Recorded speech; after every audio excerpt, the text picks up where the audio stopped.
We'll be right back with these brief moments.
Well, good afternoon, ladies and gentlemen. This is Southern Truth coming to you live once again as we bring you latest updates in regard to the Adelaide Oval abduction that happened back in 1973. It's a bit of a sunny day today. I had my workout. I do a workout every single day. For those people that don't know, I have lost in the last 8 months over 20 kilos. If you want to give it a roundabout way, I've lost about 3 stone in 8 months. I've got a long way to go. I've still got another 3 stone to go, which is about 45 kilograms. Yes, we go in the other type of weight measures here in Australia compared to the pounds and whatnot. So, give or take, I've lost a shitload of weight in the last 8 months. But I'm here tonight. Thanks for joining us. Thanks, Christy. You're here again. Thanks for joining us. I have got some things to say. Dolly Vision has come down sick. Apparently, PJ has passed the button over to Dolly with the illness. We hope he gets well and that. So, yeah. Well, tonight we're talking about what was inside the barrels that they discovered. Remember, we were talking about the barrels that the private investigative team has discovered, and they've had some testing done, and so forth and so forth. Well, I've got some information to talk more about what was discovered inside these barrels. And remember, the grandson of the alleged victim, the grandson is Mark Trevor Marshall, who was the grandson of alleged abductor of the Adelaide Oval, Stanley Arthur Hart, and he used to own the Stanley Arthur Hutt, used to own some property in the mid-north of Adelaide here in South Australia. It's about 300 kilometres north of Adelaide in a town called Yatna. But where the barrels were discovered were at another location near a reservoir where tunnels was located, and these barrels were found out there. And according to a late recording, the grandson stated that he never mentioned anything about the barrels, and unfortunately, the private investigative team found these barrels. So how these barrels came apart, it's a mystery in itself. But we're not talking about how all that came about, how the barrels were discovered. Or we will talk about that. We won't talk about the hypocrisy that came from the grandson about the barrels, because the barrels had been found and they had been tested. And we're going to talk about what was discovered inside the barrels, what tests was done, and so forth and so forth. As always, with the true crime channels, we have to give our warning. It's just a thing that we have to do. And Southern Truth is for entertainment purposes only. We talk news, rumours, gossip, speculation, theory, and yes, I do have a sense of humour, so there will be some comedy as well. Hello, Chrissy from the US. I want to say, before we get into the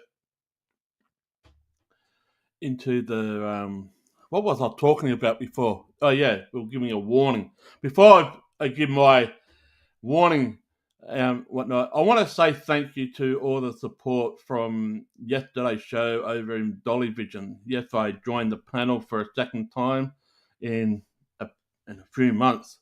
And we're talking about another case that's over in America with the Sebastian Rogers, and there's the drama field that's been circulating with that, and plus other cases as well, like the Karen Reid and whatnot. And I have been following Dolly Vision for about 2.5 years behind the scenes. You've probably seen me in the chat room and whatnot. But I want to say a big shout out to his supporters for coming over here to have a bit of a look, have a bit of a feel, get a bit inspired by some of the cases here in Australia that you guys may never have heard on your neck of the woods due to your mainstream media or other true crime that you follow over in America, that they might not talk about these cases here in Australia. And therefore, I just want to shine a light to you guys and just give my little bit of a flavour, so to speak. It's not copying anybody. We all have our different, unique style. And that I truly believe it's about iron sharpening iron. We feed off one another and we use what we can for our own product, and the rest is history. But I want to say thank you to whoever saw me on the panel last night over in Dolly Vision. I want to give you guys a massive shout out. You're all welcome here as well. I'll probably leave it's an old saying here. I'll leave a snag on the barbie for you. And first and foremost, the dingo didn't take any baby, okay? Just to make that perfectly clear. No dingoes took any babies, all right? The dingo ate me baby. No. The dingo didn't take any babies, all right? The dingo didn't even take Sebastian and Rogers. The dingo didn't even take these two children in the Adelaide Oval abduction either. There's no dingoes. No dingoes, right? You can say that the toilet bowl probably does flush around the other direction, but we'll get to that in another time. And also, we don't drink Foster's beer, okay? Just to make that perfectly clear. Us Aussies, we don't like drinking piss. That's what, if you want to get that, you want to drink piss, do you? Get some Foster's in. No, we don't drink Foster's. We might put a shrimp on the barbie, but we don't call them shrimps here in Australia. We call them prawns. So if you like eating seafood, I'll put a prawn on a barbie for you. If you don't, well, I'll probably put a snag on a barbie, a sausage or whatnot. But anyway, let's get back to our warning, shall we? Let's get back to our warning. Southern Truth is for Have I gotten my Uber Eats yet? No, I'm still waiting for it. You know, I mean, with all the tariffs that President Trump, we're not getting into politics either, but with all the tariffs that President Trump have imposed on other nations, Australia's got about 10 to 20%. The Uber Eats must be stuck out there somewhere and still trying to get the money from our government. So, yeah, he must have gotten that. Yeah, it probably did. I mean, I know that Australia has these illegal boat people that come from Indonesia and Polynesia, and we transport those people over to Christmas Island in a immigration detention centre. I think they might have got this boat and transported it to Christmas Island, not realising it was actually Uber Eats meal delivery from T-Rev to me. He might have just freaking locked out there and said, "No, we find an unidentified boat out there with Uber Eats on it. We don't know where this came from, so we're going to transport it to Christmas Island to the detention centre." That's probably where it is. But anyway, so yeah, we've got this warning. Southern Truth is for entertainment purposes only. We taught news, rumours, gossip, speculation, theory, tied in with, as you know, with comedy. I do have a sense of humour. Everyone that is mentioned is innocent to proven guilty, even though the person that has been alleged in this abduction is no longer alive. However, the grandson is alive. He's in jail for being a convicted PDF file. Every opinion is their opinions alone, and it doesn't facilitate any opinions that Southern Truth has, even though I may agree or disagree with their opinions. The old saying goes, opinions are like arseholes. Everybody's got opinion, you know? But I'm not calling you guys are an arsehole. No. I'm not saying you guys are arseholes. I'm saying opinions are like arseholes. Everyone's got one. Any opinions that I have is just based on that. It's just opinions, right? I do have opinions. I do have my own speculation. I do have my own theory. But I look at the facts first to back up my opinion, and that's what I should do. And lastly, I just want to say this. Shay didn't burn the house down last night, thank goodness. I didn't want to go into my insurance claim just in case the house got burnt down due to cooking and that. No, we're still here. The walls are still standing. It was a beautiful potato bake last night. Beautiful, beautiful, beautiful. And that, so everybody is still safe. So why not? Thank goodness for that.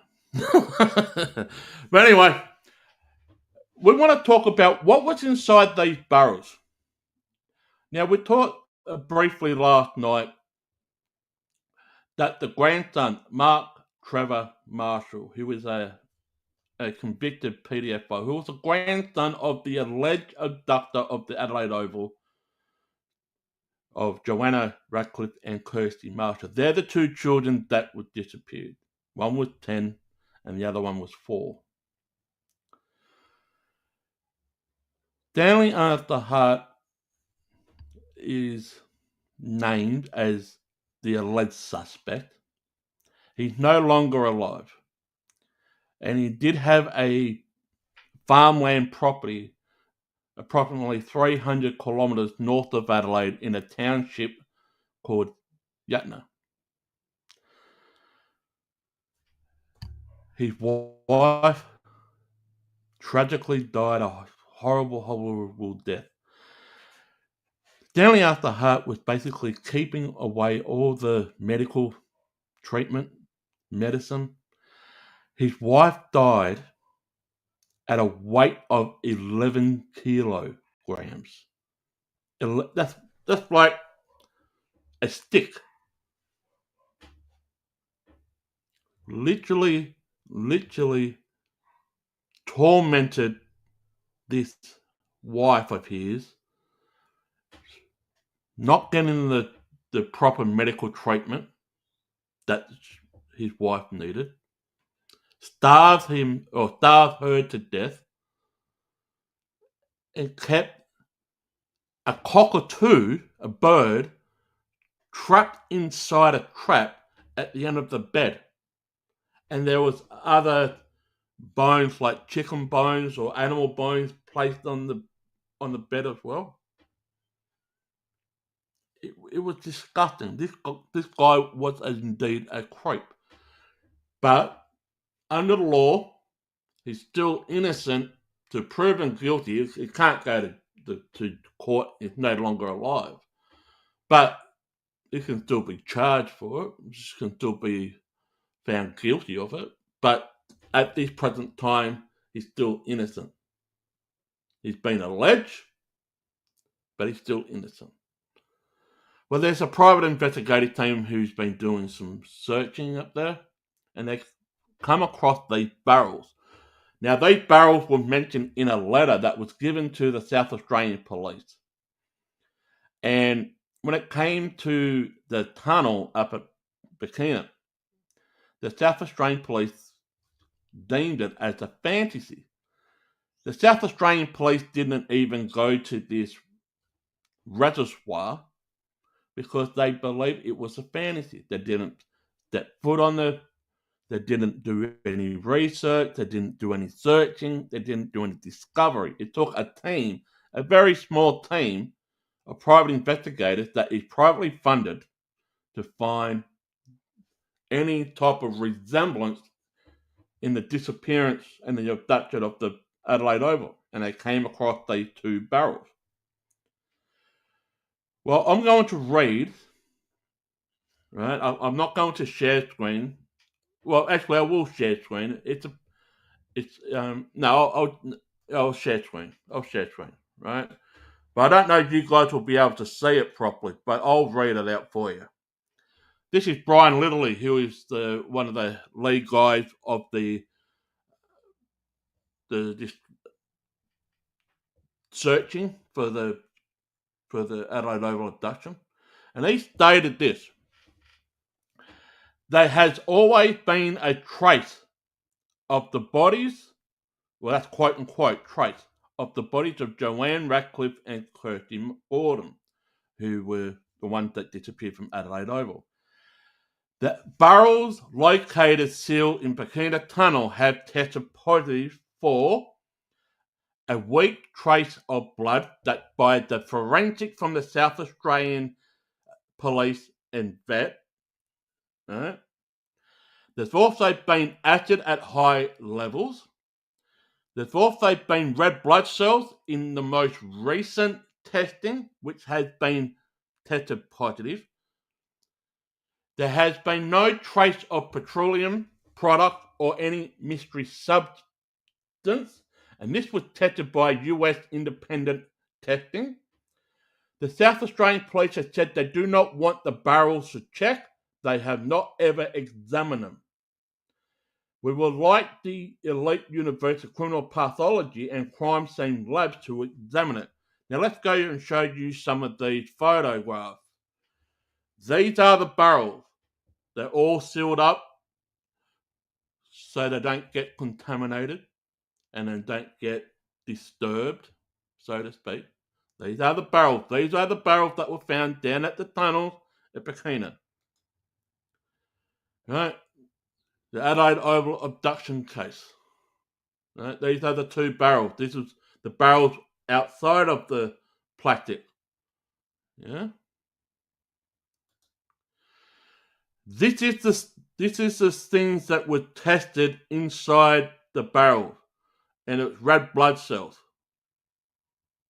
There was no petroleum, no other material that was found inside the barrels. According to the private investigative team, in their opinion, not mine, their opinion, they believe the bodies has been tested among this blob here, right? Now, if we're talking about blob, we're not talking about that Sebastian Rogers case blob. We're talking about this type of blob. This is actually what they found inside the barrel, right? This also has been sent off to a lab for more testing to be done. Yeah, and I believe one of these tests came back positive again for red blood cell matter. And once we go back, there's the thing. So I'll come back to you guys.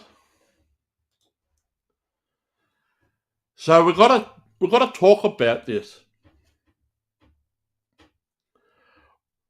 If the test has been tested positive, not once but twice, of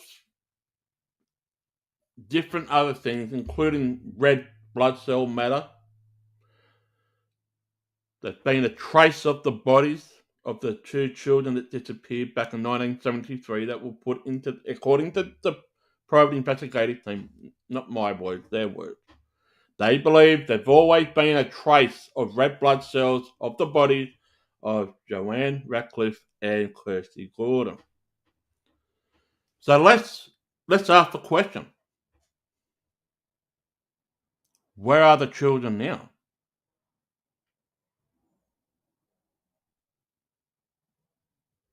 I mean, if they were inside the barrels, how did they get themselves out of the barrels?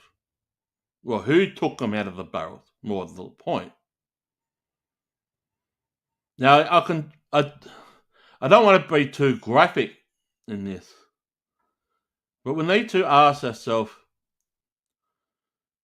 were these bodies dismembered at any point? I mean, it's a sickening sight to see, and it's a sickening idea for anybody who do those type of activities. But you gotta put your hat on and really start to go down a little bit of a rabbit hole. Were these children dismembered at any point and put inside these barrels? It's sickening, isn't it? It's sickening. And it is, and that's what Christy said. It is reality.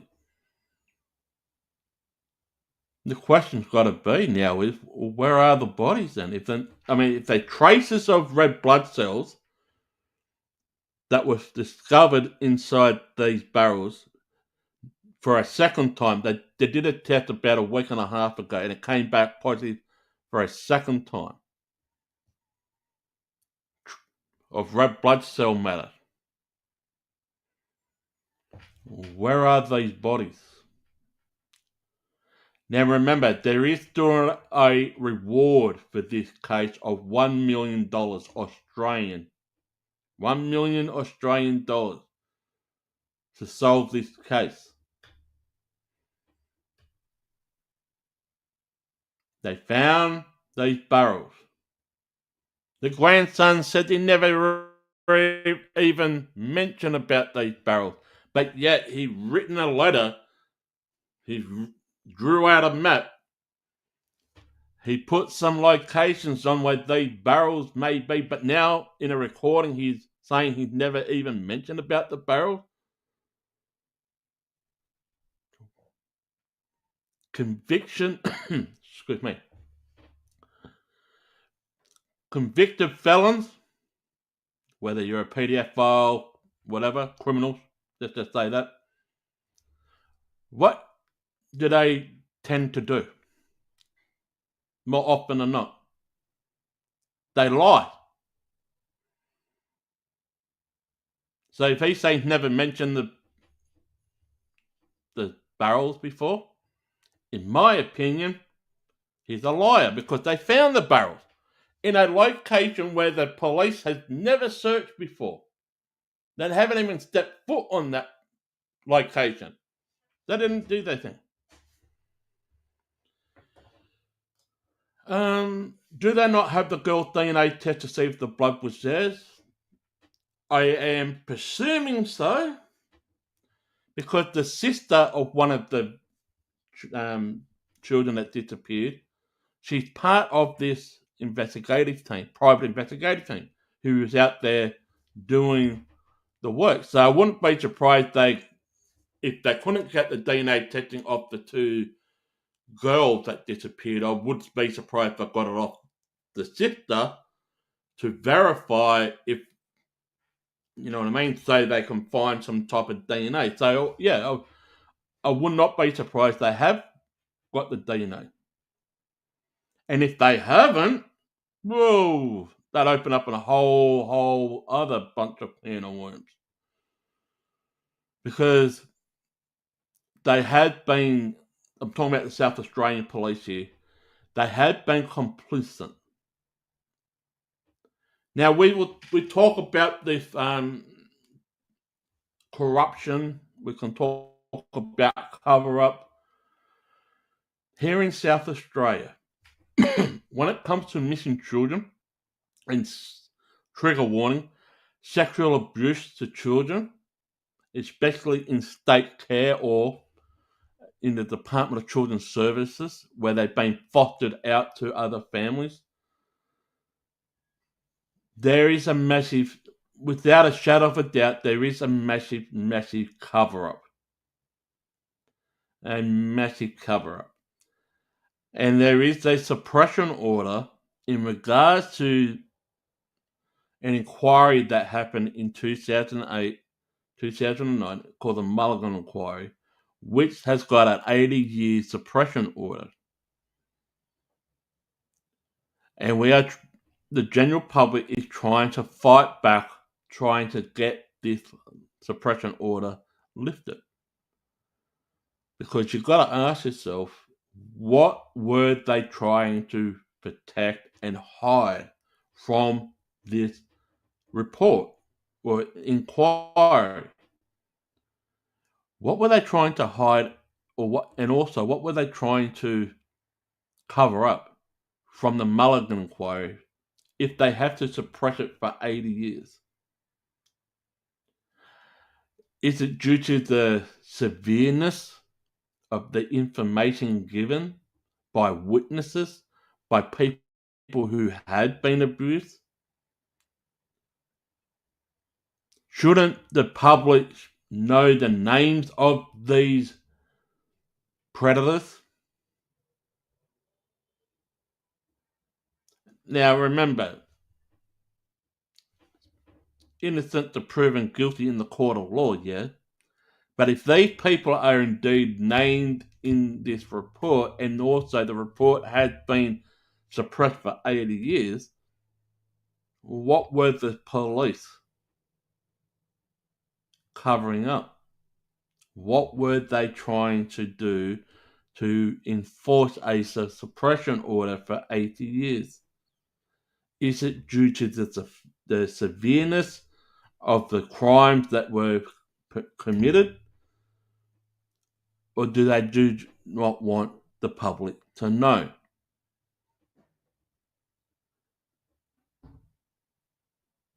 There have been PDF file rings here in Australia, and it has been well documented, it has been well investigated, and it's still going on. But the question I ask the South Australian Police and any police force here in Australia, why do most of, not all, but why do most of the high-ranked police officers turn a blind eye from time to time in regard to sexual abuse to children? Whether they've been adopted, whether they come from a broken home, whether they've been foster cared out, whether they've been under the Department of Children's Services. My only question I ask, why do the top ranked police officers from time to time turn a blind eye, not all the time, right? But they have been known to do this. Why do they turn a blind eye when it comes to sexual abuse to children? And why do these cases still remain unsolved after, what, almost, with the Beaumont children, it's almost 60 years. 60 years next year. That Adelaide Oval is 73 since they disappeared. We've got another case that happened before the Beaumont children. They're called the Wanda Beach disappearance. They teenagers haven't been found. That happened in New South Wales. Right? That happened before the Beaumont children. And it's been alleged that the person who did the Wonder Beach was also here in South Australia when the Beaumont children disappeared. But the police have ruled that person out. The person is no longer alive also. His name was Derek Purdy. He'd been alleged to do the Wonder Beach murders and disappearance, and also been alleged to do the Beaumont children. But he's not alive. When it comes to the Beaumont children disappearance in 1966, and this will spin some people over in America out, it was documented that several predators were in the location at the exact same time, not together, but at the same facility of the time of the disappearance of the Beaumont children. And I can name these alleged suspects. I mean, these names are alleged. They haven't been convicted for this disappearance of the Beaumont children. But let's go through them, shall we? I mentioned Percy, Von Enham, Munro, McIntyre, Phipps. There's 5. There was another person that was named alleged Stanley Brown, not Stanley Hart, Stanley Brown. He's been alleged. That's 6.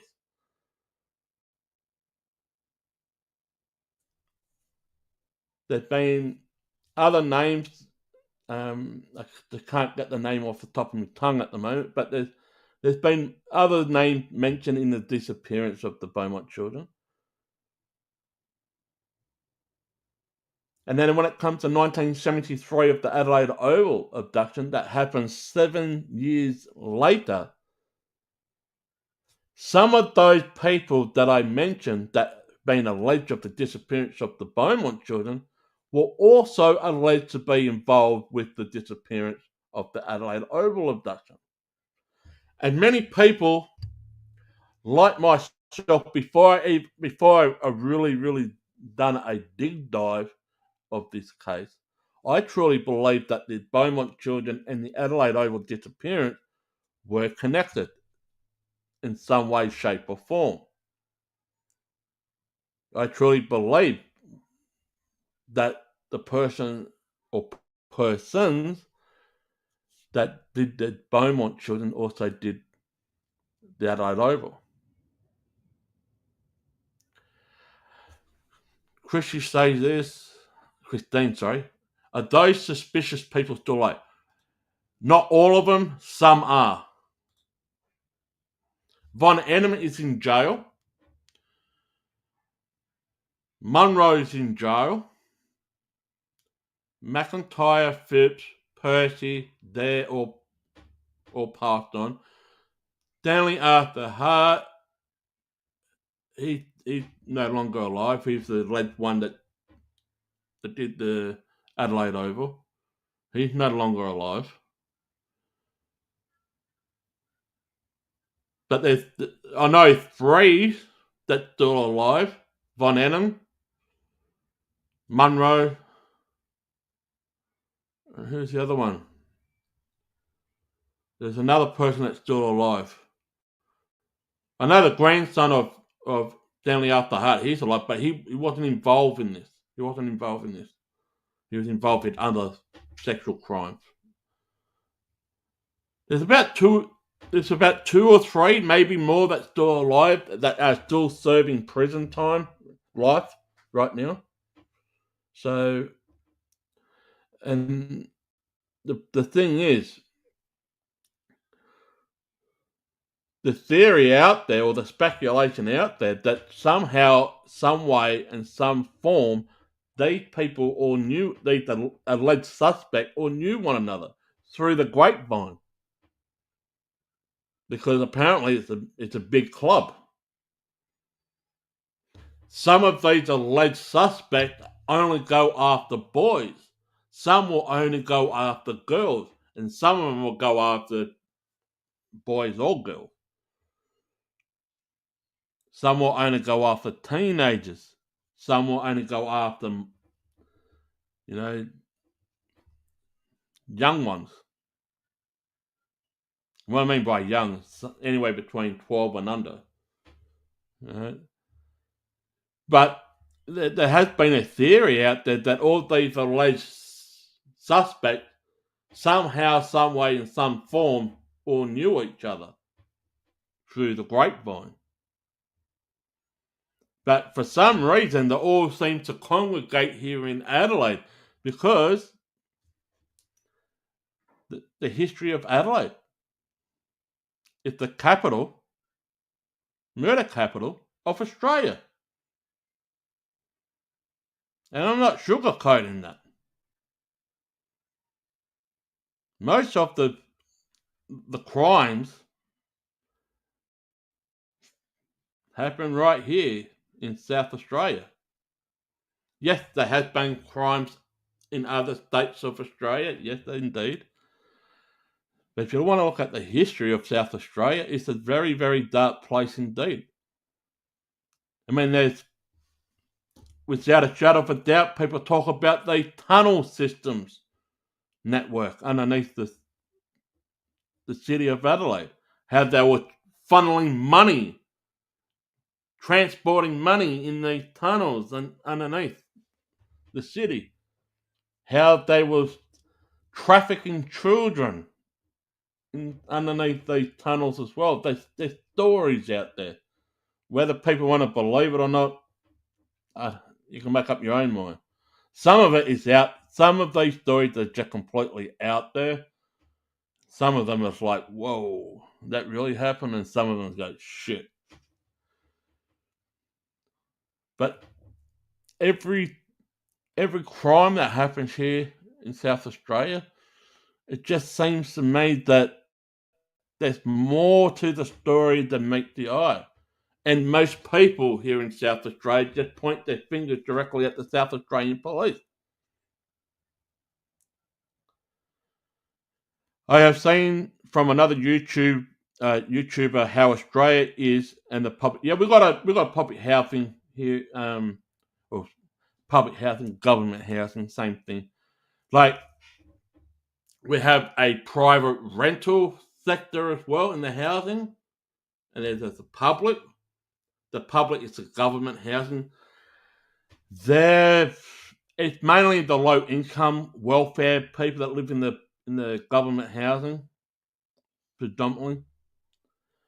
Then the next tier up is the middle class.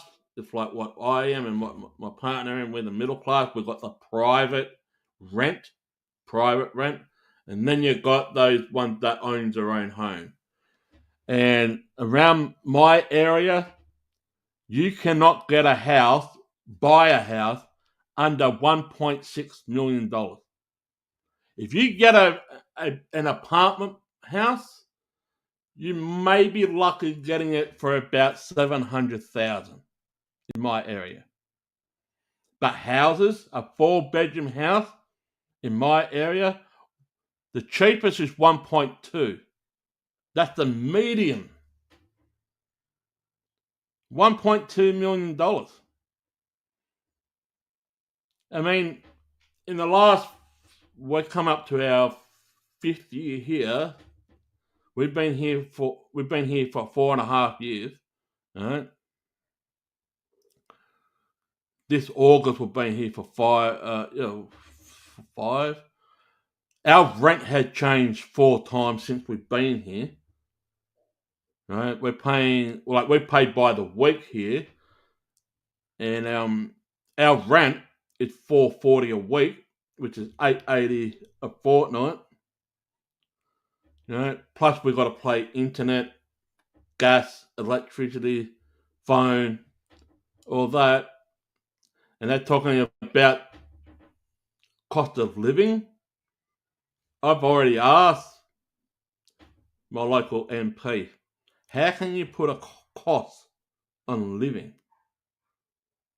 That's insane. I mean, I'm not getting into politics, but if they keep bringing up the cost of living and blah, blah, blah, well, how can you put a price on living or cost on living?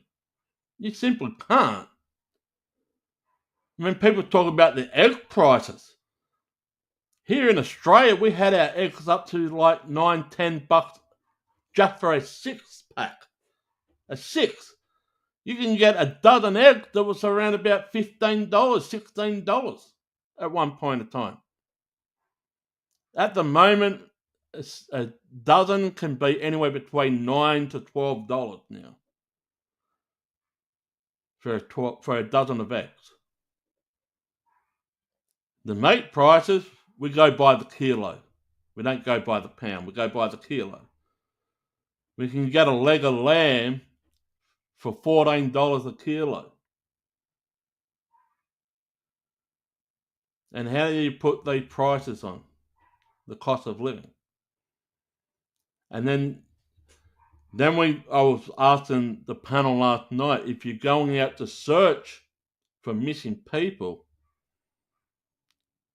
what price does it come down to find or help search a missing person? I understand there's got to be resources when it comes to equipment, especially if you're using an excavator to dig.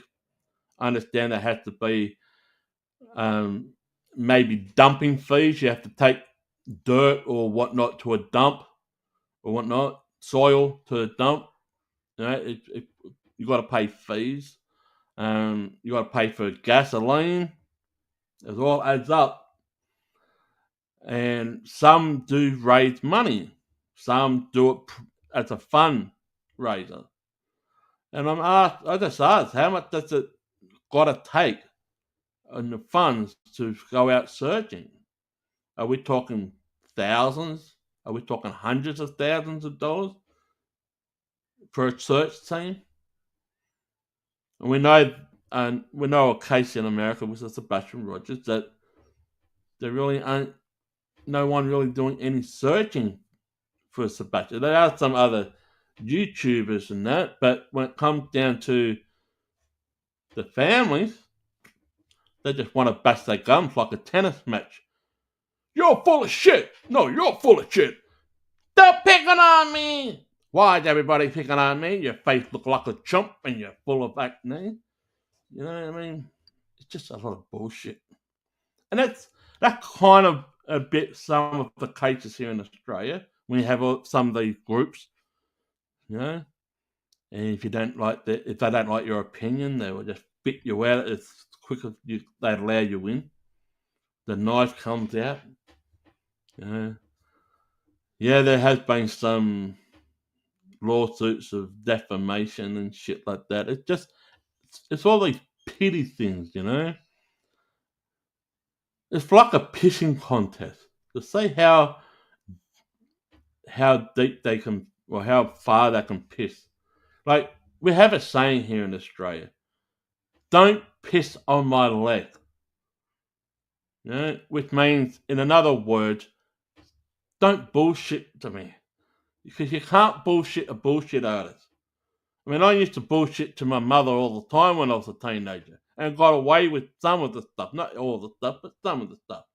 And I knew how to manipulate the story from time to time. But as you get older, you get a little bit more wise. You realize you just can't bullshit anymore. You have to, you have to tell the truth. But we have a saying here in Australia, just don't piss on your leg. Do you have a video of Madeleine McCann theories? Not yet. I will talk about that. Matter of fact, Shay and I would want to do a video of Madeleine McCann. And Jody, to answer your question, right?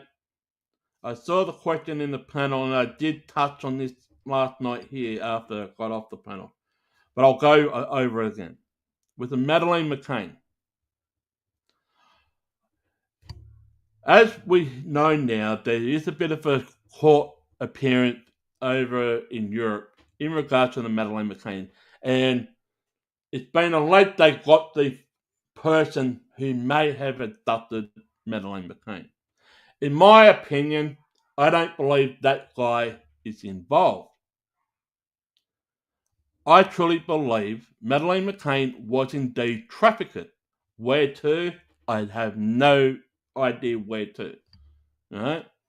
Therefore, I also believe that the parents of Madeleine McCann is involved with the disappearance. I'm not saying they did it, but I'm saying they might have orchestrated some way to do it.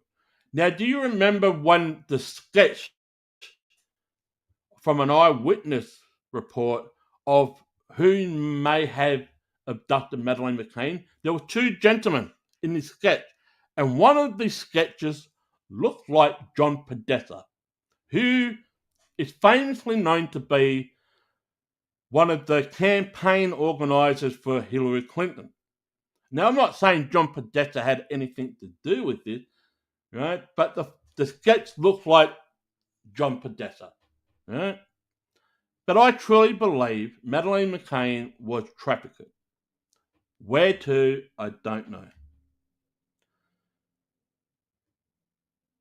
What is the background of Madeleine's case? Well, this is Chrissy. Well, the background was that they were over in Portugal, the family. Apparently, the mother and father put Madeleine McCann with somebody back at this, I'll call it an Airbnb, but it was like a motel type of thing. And the parents were away down the road, down a restaurant or whatever, doing something. And next minute they found out that the children, well, not the children, but Madeleine was gone missing. And now there's been reports, there's been this stupid woman claiming that she's Madeleine McCann. She's not Madeleine McCann, so they did a DNA test and it came back negative. There's also been reports that maybe this person that's currently in this court appearance right now in Europe, that this guy may have done the activity of abducting and quote unquote unalive Madeleine McCann. Well, they haven't found Madeleine McCann's body. I truly believe this person that they believe who taken, I don't believe that's the guy at all. However, they want to, the law enforcement over there, they want to make it out that they've got enough evidence to convict this guy without even having a body for some reason. And they're trying to get this guy to open up. Now, there has been some rumours and speculation that this person has confessed in prison that he knows where Madeleine McCann's body. Now, whether that is true or not, I'm touching it with a grain of salt. Right? People say things. People say things. Now, whether this guy did it, well, it's going to come out one way or another. But in my opinion, I don't believe this guy's did the abduction. In my opinion, I could be wrong, and I want to be wrong, but my gut's telling me this guy's got nothing to do with this. I mean, it's the same thing that comes back to these cases here in Australia. There's been these type of confession tapes from inside the prison cell, so they can get their name out there, or you know what I mean, to get the talk of the town talking again. But deep down, when you look in behind the curtain, so you can tell this person just wants to make make him or her relevant. And 9 times out of 10, what they do say on these confession tapes is indeed bullshit. They don't want to, let's just say this, if they know that there may be a possibility to come out on parole or probation for the crimes that they've already committed, but yet confess to another crime that hasn't been solved, you can generally say the reason why they are confessing is because they don't want to come out into the real world because they know there's a target put on their head. And they believe they're more protected behind prison walls. They know they're getting a meal every day. They know they've got a bed to sleep in, under taxpayers' money, unfortunately, and whatnot. And the reason why some of these predators confess, whether they have nothing to do with the crime itself, is because they feel more safer inside a prison wall rather than being out on the streets because they know they've got a target already put on them. Jody says this, supposedly all areas are high traffic areas. It is. And it's worldwide. I mean, we can talk about the Vatican, the Catholic Church, number one. We can talk about the royal family, number two. We can talk about pedophile rings all around the world. And now that you've got social media, we were talking about how easier it became and how harder it became. The easier thing now is predators can sit behind a computer. They can make up a fake account, a fake name.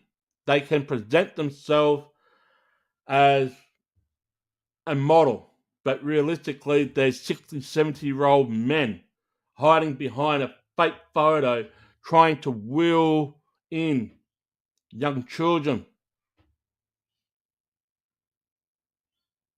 And I'm not going to talk about the stories that my cousin and I have helped capture predators.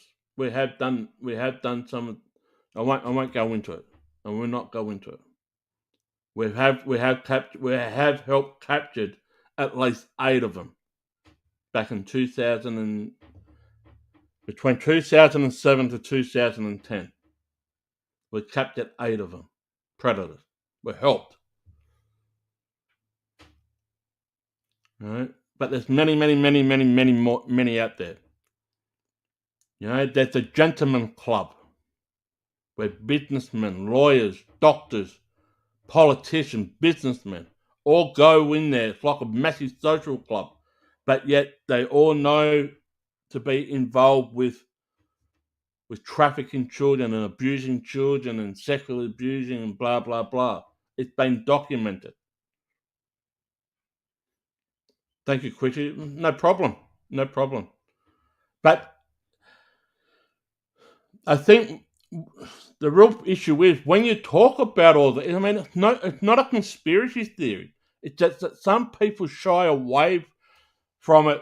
Why did people do the things they do? What is the reason behind it? Are they getting paid to do this? Is there something more higher up that allowing these type of crime to be involved? I mean, people say that politicians pay off criminals to do something. I mean, who knows? Who knows? I mean, there's stories that the police gets an informant to do the crime and yet get them off on a lighter sentence because they were an informant. And yet they do it again. And it's like what they call the green light project. They predators get the green light because the person that they're working for in the police department gives them off on a lighter sentence. It's like a personal reference type of thing. Yeah. And then you can go to the Vatican Church, the Catholic Church. I mean, we're not getting into religion, right? But it's not a conspiracy theory. I mean, I I used to go to the Hillsong Church once upon a time here in Australia, and the abuse that was happening behind the scenes is all now coming out, and it's still coming out. The leader, Brian Houston, is no longer the pastor of Hillsong, but he was abusing people inside the church, and we're talking sexually abusing children and other parishioners. And yet he was married. He's got children himself. His father also was an abuser. And it's not a conspiracy theory. I mean, I've been holding back on all this stuff, and I've I've also got personal testimonies who've been abused from these type of people inside the church. I've also met Cardinal George Pell, who used to be the head guy here in Australia, who was the right-hand man of the Pope at one point in time. He's no longer alive. He's been sexually abusing young boys as well, and there's been a cover-up, but people say that was a conspiracy theory. It's not a conspiracy theory. It's just that when you look into it, it's a very, very dark place to get into. And this is why a lot of people start to shy away from talking about it, because you people automatically think that you're trying to throw religion out there, or you're trying to hate that religion. And if you know, it's not about that. It's about exposing what goes on. Yeah, you've got boys' homes, you've got girls' homes, you've got orphanage, you've got all these other type of places where it's been known for decades and decades and decades of the sexual abuse and mental trauma. But it's all been hidden away from society. You have to really go looking for it, and you'll find it. Jody says this. This is why people are so fearful of the subject. There are supposedly very high power people involved in it. There is.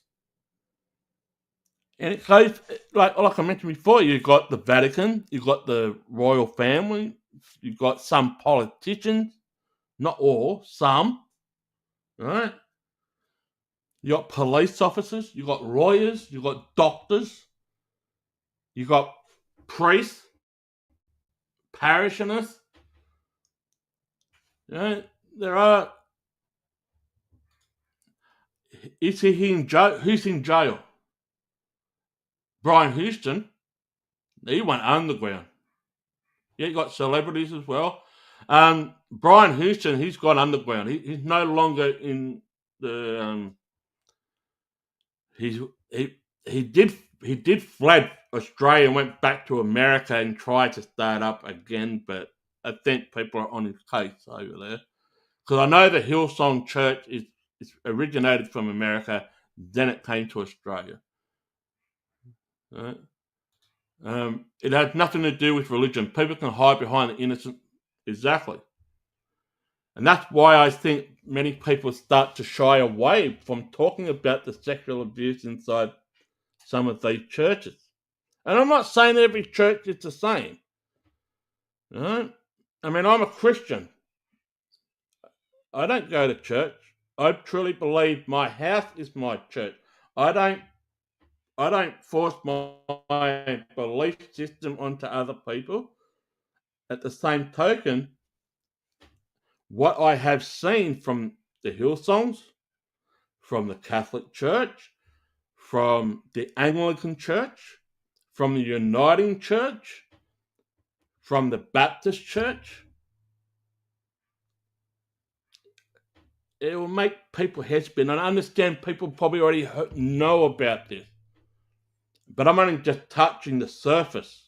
Well, not even that. I'm probably just barely touching. And that's why a lot of people shy away from going to church or shy away from religion, because it has been known of abuse. And the other form is that many people believe that religion is like a cult. It's man-made. It's not God that created the religion. Man-made religions. You can go through all the religions you want. Hindu, Buddhism, Muslim, whatever. It's all man-made. And then people say that, they should be paying taxes and all that. And I don't want to get into that. I mean, I understand the argument, but I don't want to get into it. I can spend hours and hours and hours talking about religion, and I don't want to do that. I mean, I've been hard done by. I've been to Bible college myself and all that, and what I saw with Brian Houston at the Hillstone, that's when I walked away. I was writing music as well. I have written a couple of songs myself when I was there.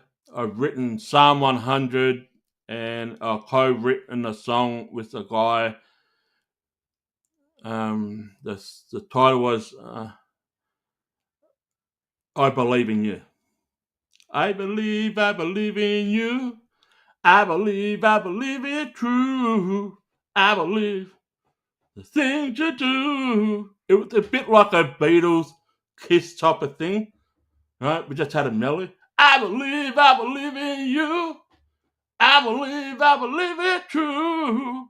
I believe the things you do. And you know what I mean? That was then, not now. So yeah. Chrissy says this, how do we start to stop it? Some of these people don't have crime records, so how do we really know? Good point. And this is what I think we should do. Bring awareness. Whether you believe it or not, get the conversation going. However, don't bring the conspiracy theory into it, because that is the first thing that many people will jump to the conclusion to. It's the conspiracy theory. You have to do the research. You have to do the discovery of evidence. Yeah, you can have theories, you can have speculation, but don't jump straight to the conclusion. It's a process. Get a little group going on. Have a bit of a conversation. Find some things. Some things are a bit dark, and some of them are a bit eye-opening. But some of these people that have committed these crimes haven't even been recorded to be having a criminal record prior to them doing. So something must have clicked. Something must have just changed the whole cycle of their own living. It's like some people will say this, that people are born to be a predator. I will say this. As a life process goes from, you have to see it. You have to see it. Then the next process is you have to learn what you saw. And then you practice what you saw. And then you eventually become the predator.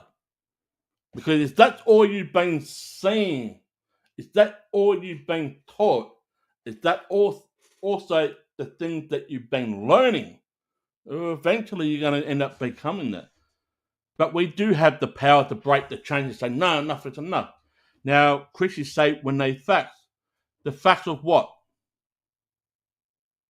The fact that there has been sexual abuse inside the churches, that there has been sexual abuse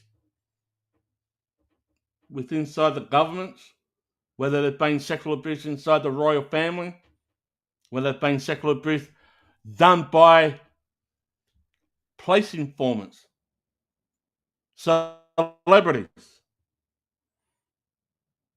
It's not a conspiracy theory. It all depends where you're looking at and who do you believe in. If you want to look at the Tavistock syndrome, that people use mind control to wear people in and they can twist their mind up and they can give them LSD. You know, remember back in the 1960s, the flower people, the dripping acid, LED, a guy named what else?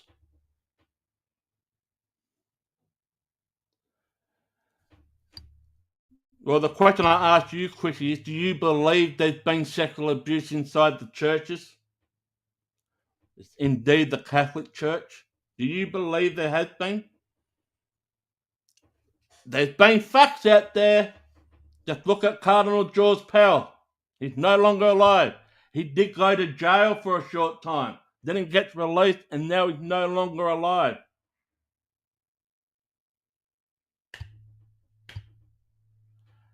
Chrissy notes I was born in 1980.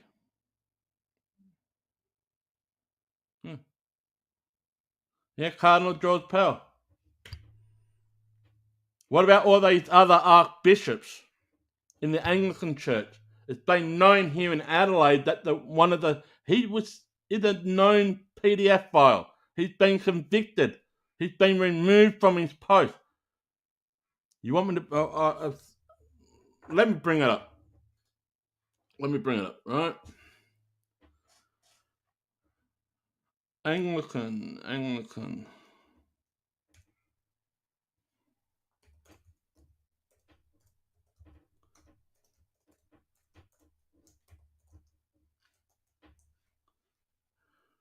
Found guilty in Australia. Here we go.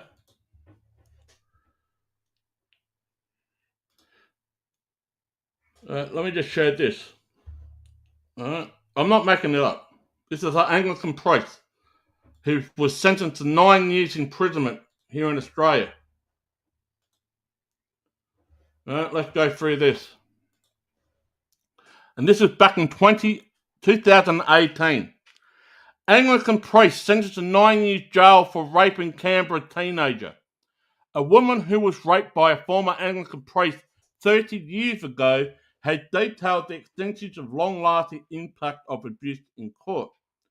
John Philip Atkinson was today sentenced to 9 years behind bars for the historical Earlier this year, a Supreme Court jury found Atkinson guilty of 7 acts of indecency and 5 counts of R against the woman, then a 13-year-old Canberra girl, which took place over 2 years in the 1980s.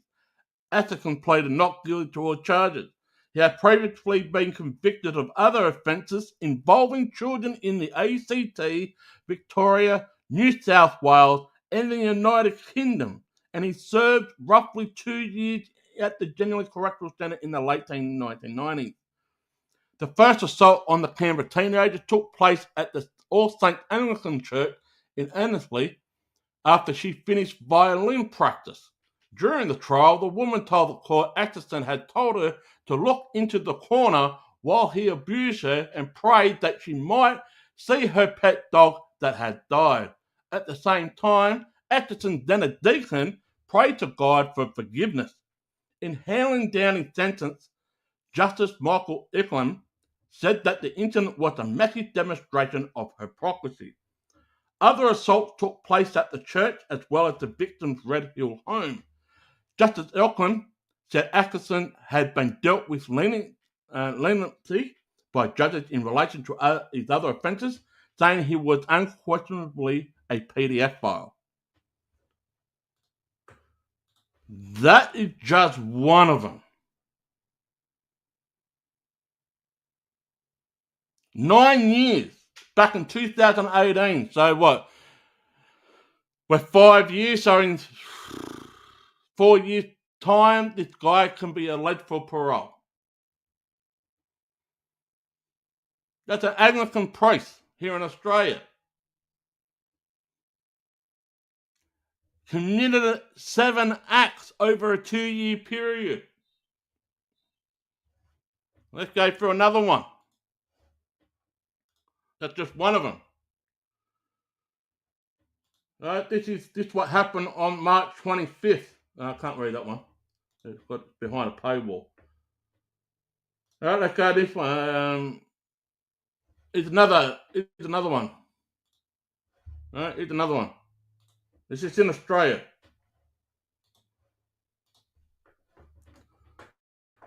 Here's another one.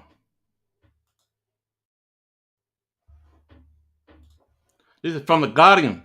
Anglican priest jailed over online chats about child sex abuse. This happened in 2018 as well. Philip John Murphy gets suspended sentence as the crime did not involve any sexual activity with children. Does it have to be? Does it have to be any activity? An Anglican priest in Melbourne who was caught boasting about his child sex abuse fantasies online has been spared jail. Former Sunshine Vicar Philip John Murphy, 53, was given a wholly suspended 12-month jail sentence on Friday after he was caught engaging in sexually explicit online chats about children. The priest had pleaded guilty earlier this week in the Victorian County Court to transmitting child sexual abuse material using a carriage service between 2016 and 2017. Judge Philip Kutz said the priest's crime did not involve real children. This is what I'm trying to say here. There has been, what are the judges, what are the law enforcement trying to do to, one, cover up the people who commit a crime? Just because this person didn't do an act, but he still boasts about it as a fantasy, why are we hearing stories upon stories upon stories from the judges, from the police, right across Australia, if not around the world, give leniency to predators? Let's make no bones about this. Why are predators being given leniency when it comes to abuse of children? I will say this, trigger warning. If anybody abused my daughter or my granddaughter, I'll be in jail by now. Anyone that physically harm children, you are the weakest person ever. You are the scum of the scum. You need a drop kick in the head. And I don't condone violence.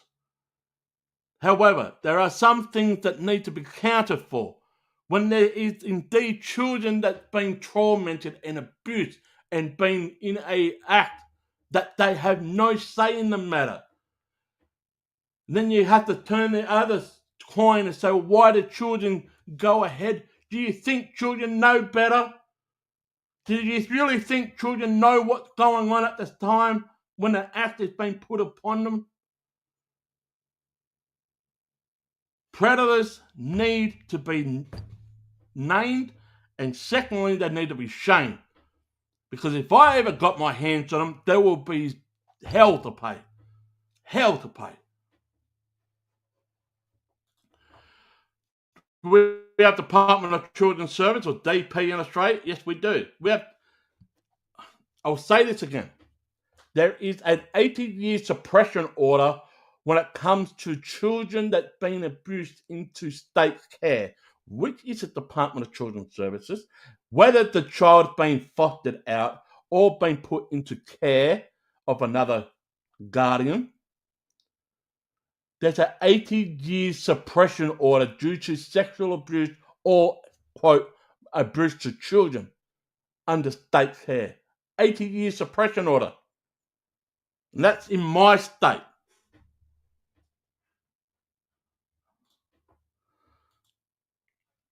So would I. If someone did that to my son-in-law, couldn't stop me, yeah? Unfortunately, my daughter was abused by someone I was going to marry and he only got 5 years. See? The justice system is completely frauded right across the world. I truly believe when money talks, bullshit walks. And unfortunately, time and time and time again, people who have committed an act and they get leniency, those judges, they're just as guilty as the person that done the act. Because what are they trying to cover up? There must be some, I mean, I'm not getting into conspiracy theory, but I can just imagine there's been some dealing underneath the table. I can just imagine.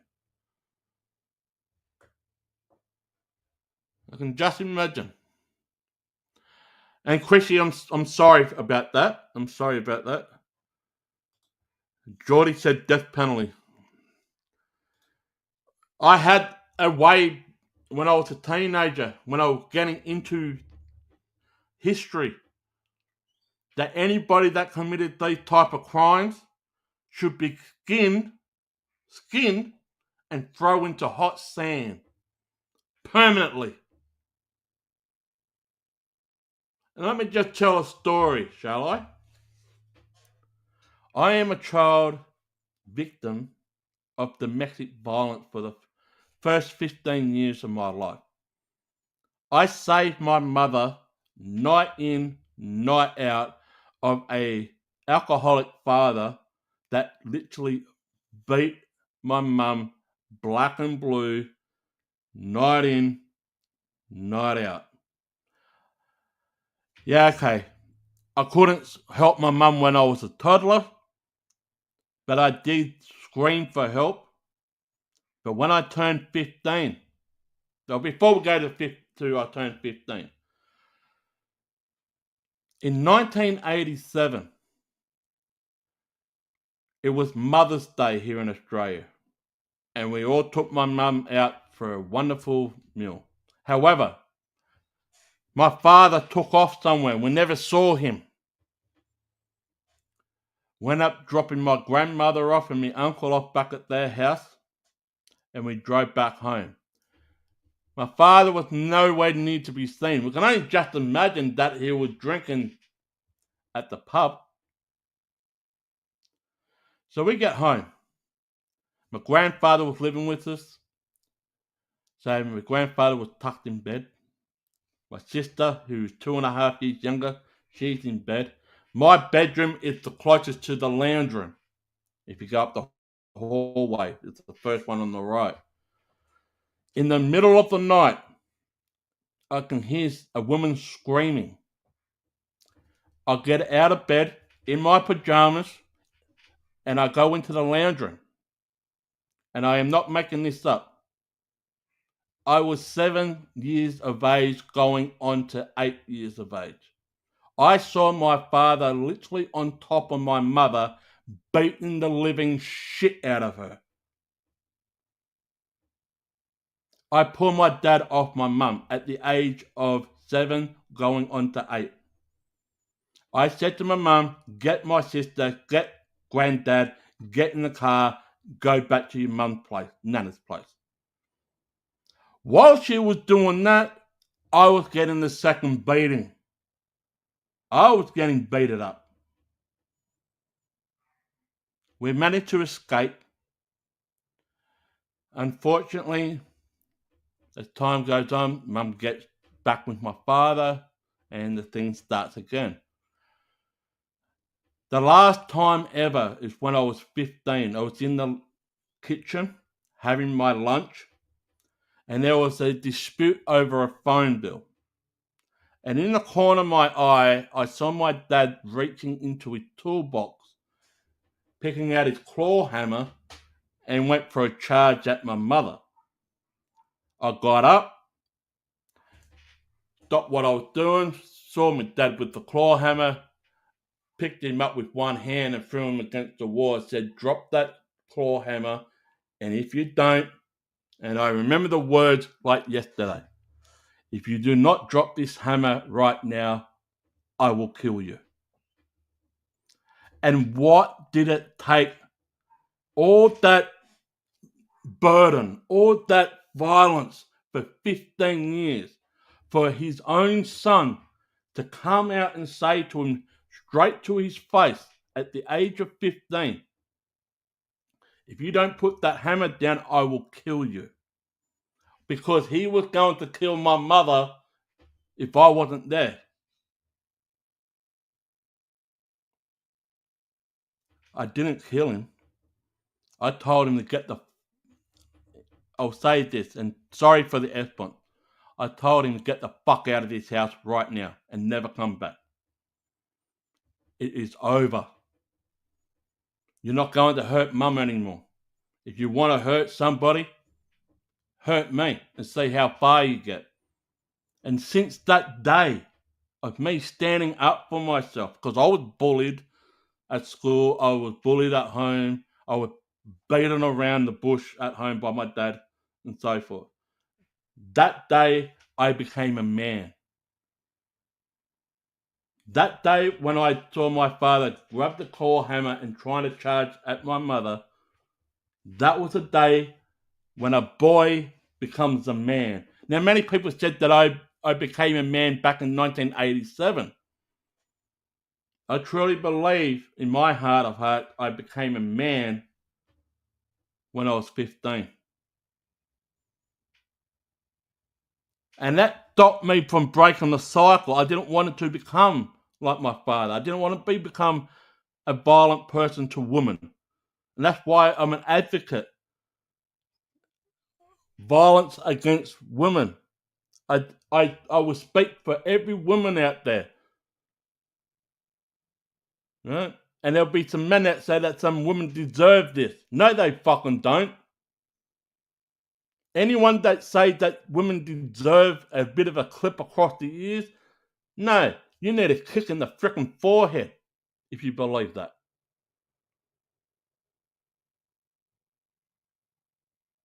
And I'm not here to toot my own horn or want people to feel sorry for them. I'm not even here to look for a frickin' medal for a chest to pin on them.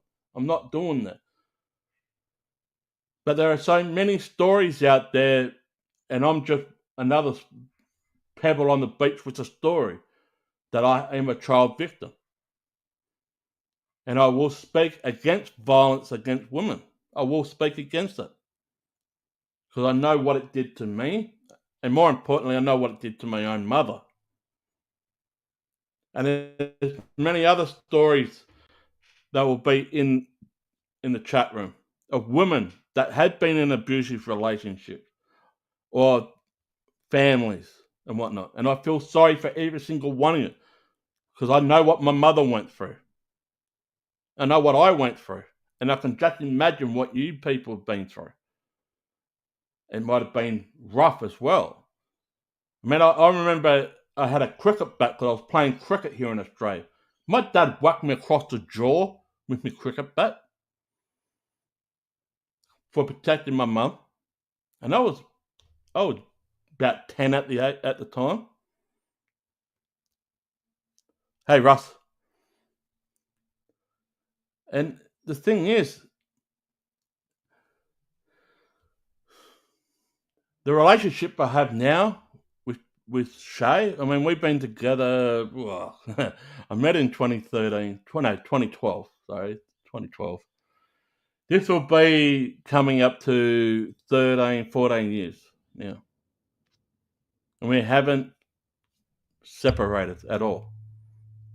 You know, well, this is the most healthiest relationship I've ever had. Now, with my daughter's mother relationship, that we had. I don't even speak to the mother of my daughter because she's in an abusive lifestyle. Yeah, she's in a vicious. So it's a terrible cycle. Yes, it is. You saved your mother's life and your own. Amen. Thank you, Christine. Ross, thank Planet. Yeah. It seems that domestic violence affects so many more than you realise. My father too. Yeah. What?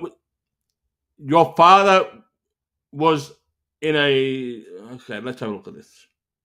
So I'm guessing that your father is the victim of domestic violence. That means either your mother or a female was the one that was doing the violence to him. Is that what I'm getting at, Jody? Oh, he was the abuser. Okay. I have no sympathy for men that abuse women. None. And I don't think it affects the men as much. Well, okay, let me just trace that back. They medicate their pain with substance abuse or alcohol because they really can't function without it until they realize they've got a problem. And unfortunately, the only way that can help him is him, in my thing. My father was just like his, and we escaped to the US to get away. What? With you later. Yeah. So when abusive people want to do abusive things, they will do any way they can to maintain that lifestyle. If they want to find where you are, like my father did. We separated from him, and within 2 months, he was at the doorstep again. Because they want that lifestyle to keep going. And you know what? They keep saying, I'm sorry, it will never happen again. I'm sorry. And I just said to him, stop with the fucking lies. I know you're going to do it again. And here's another thing when we're talking about the police giving leniency. The police didn't even charge my father for domestic violence, even though I was black and blue, my mum was black and blue. They took photographs of it. You know? Even my dad confessed in front of the police that my mother deserved it, and yet the police didn't even charge him for an assault. All they said, just spend some time away from each other, you'll get over it. This is coming from the police. I remember the police saying this like it was yesterday, and I'm not making this up. Now, if it was on the other, if it was the other way around, he would have known what will happen. But the police didn't even charge my father after all this time.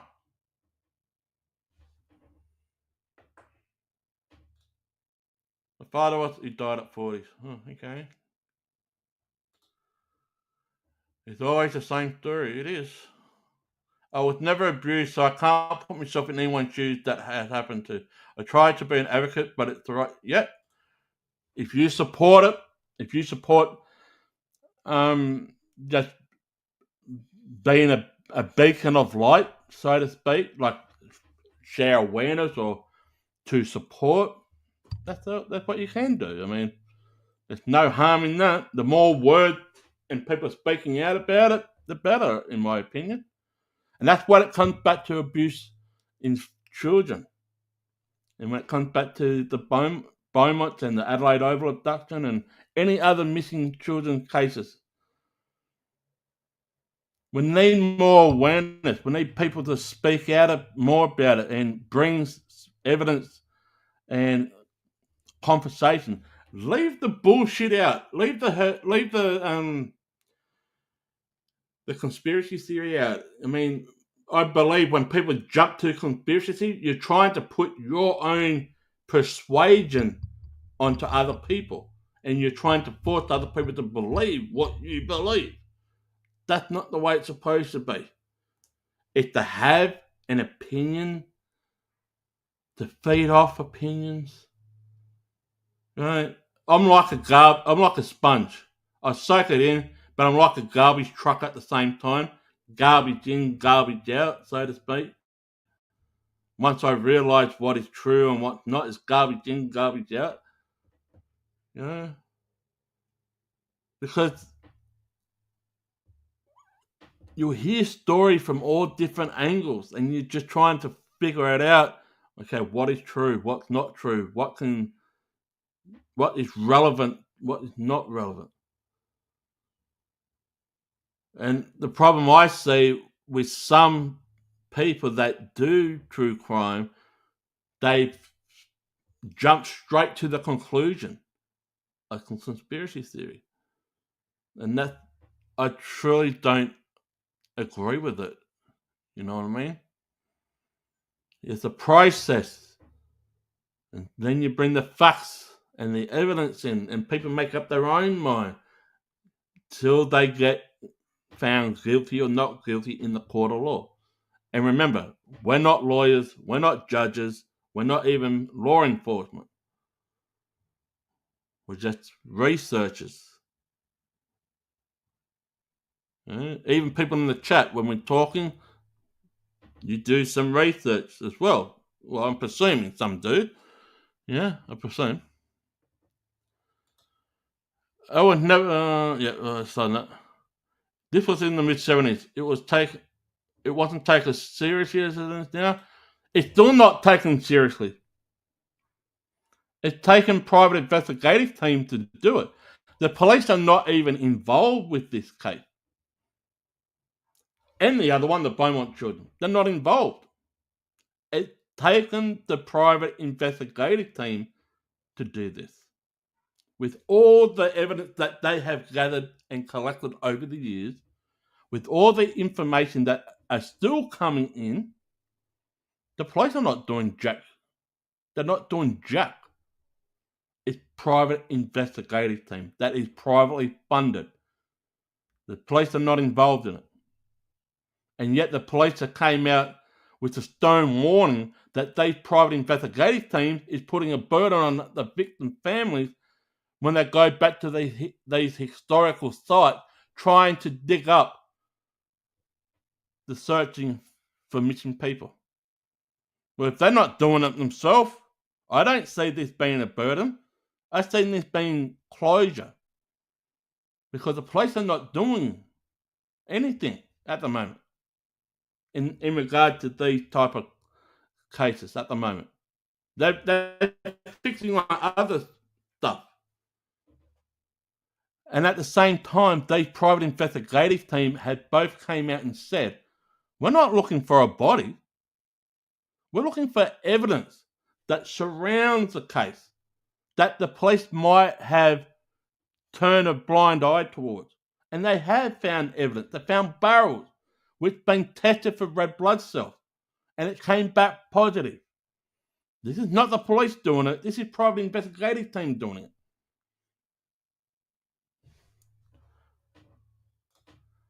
I saw you on Dolly Show. Thank you. Are the police in your country overloaded? No. I was saying on the Dolly's channel last night here in South Australia that the police force are starting to recruit police officers from overseas because the recruitment numbers here is a record time low. And in my opinion, and an opinion of others in my community, the sole reason we believe that the numbers are low is because public trust. There is not enough public trust to the local law enforcement for people to say, yes, I want to be a police officer. They don't have the public trust. Therefore, no one is recruiting. Therefore, they are looking overseas to bring people from overseas to be police officers here. And they always say they've got no or not enough resources and so forth, so forth. So not overloaded. No, it's not overloaded. Are they churches protected by something? Why can't they shut down those churches you were talking about? In my honest opinion, it's the higher ups.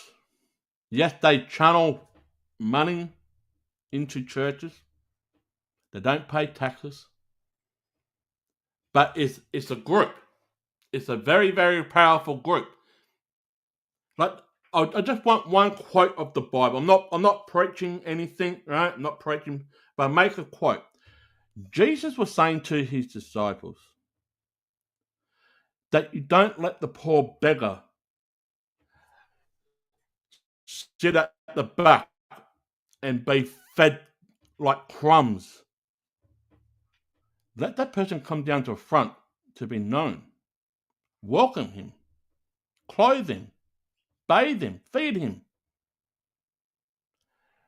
The church that I was going to, the Hillsongs, in the first 10 to 15 rows from the altar, they had what they call VIP, reserved seating. Now, if Jesus was there giving the sermon, will he allow reserved seating in the first 10 to 15 rows from the altar? And let the poor beggar, who's a new person, who just walked off the streets trying to find Jesus or God, to be seated up in the back? I am not making this up. There are a lot of churches are like this. The first 10 to 15 rows from the altar is reserved seating. And they've got the name, like a place card, on that chair. And they're in that same chair, week in, week out. Sermon after sermon after sermon after sermon. Why is there reserved seating inside churches? You're not paying a ticket. Well, unless you go into some big arenas, like you've got to pay a ticket, like a concert. But why is there reserved seating if you want to hear the word of God? Jesus didn't have reserved seating. As a matter of fact, when he was doing a sermon, the disciples and people that were listening was sitting on a freaking dirt ground. There had no chairs back in those days. So why are churches reserved seating? It makes you wonder, doesn't it? And that you have to be part of their inside circle to be recognised.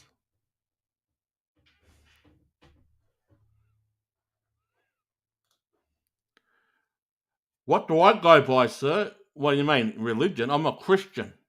I don't go by any religion.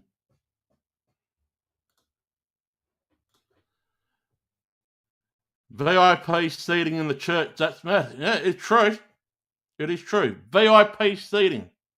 Reserved seating from the first. They paid for their seat? No. No. They didn't pay for their seat at all. It's a church. It's a church.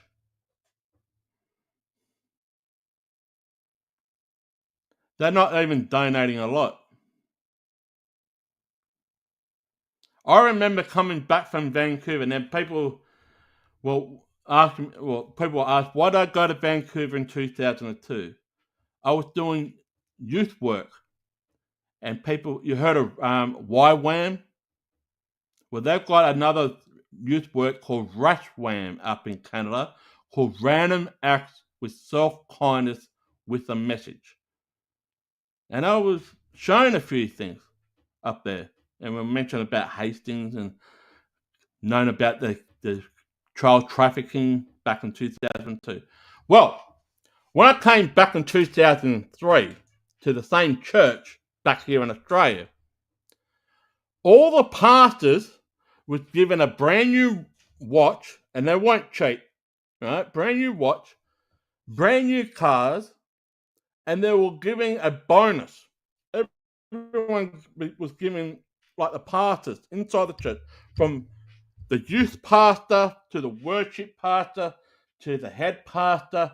Now remember, it's part of the AIG church, Assemblies of God, which is part of the Hillsong, right? The organisation. Every pastor got a brand new car, brand new watch, and they got a bonus. Some even got a brand new house when I came back from Canada. My first day back in Australia, I went to the church that I was attending, and I said this. And some people did hear me say this. I said, "What is the fuck going on here? This is not what I signed up for." Because I can guarantee if Jesus was standing inside that church right now, he would have turned the tables over like he did in Jerusalem when he turned the tables over in the marketplace. I can guarantee Jesus would have done the same thing inside the church. Brand new cars, and we're talking about $40,000, $50,000 cars. And we weren't talking about one car, we're talking about approximately 20 of them. 20 of them. You had this baby brown bronze car. You had Kermit the Green car. You had a black one. Remember back in the early 2000s, the Subaru WRXs, the rally special. They were one of the top cars here in Australia. Subaru WRXs with the big rear end spoiler, the big mufflers, the rally tyres. The youth pastor had one. And that was about $20,000 to $25,000, brand new. I saw some of these pastors walking in with a brand new freaking suit, tie, with a freaking brand new briefcase. You open it up, and I saw a few $1,000s sitting right across the top beside his freaking Bible. Where do you think that money's coming from? It's not coming from inside the church. It's coming from the organisation, from the people up top. I saw it with my own two eyes.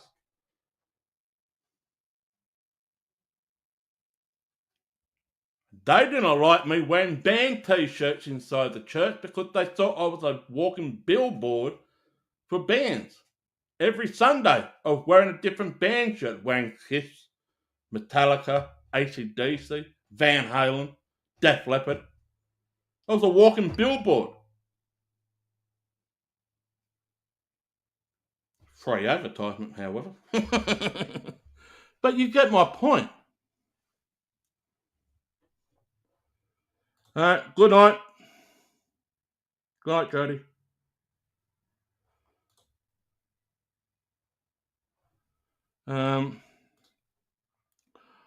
What Nancy Grace showed aired yesterday, it's about 11-year-old girl, a lot of cash, and a priest in Moldova. See? It happens all over. Full deck. I like this. Speaking of what you're wearing, let's go Pie. Collingwood. If she's the Collingwood supporter, are you coming to the gather round here in Adelaide this Friday night? You going to gather round? I'll be there. I'll be there. I also hear that Nick Dacos will be at the casino. Yes. Thank you for joining us. Thank you for joining us. So, you're obviously a Collingwood supporter. So, go Pies. No, you're not coming to gather round. I will be filming it on the other channel. If you go to I'll type it in. I've got another channel with my partner. We talk about the football. Go to this channel. This is my partner's channel. What? Shay says. I just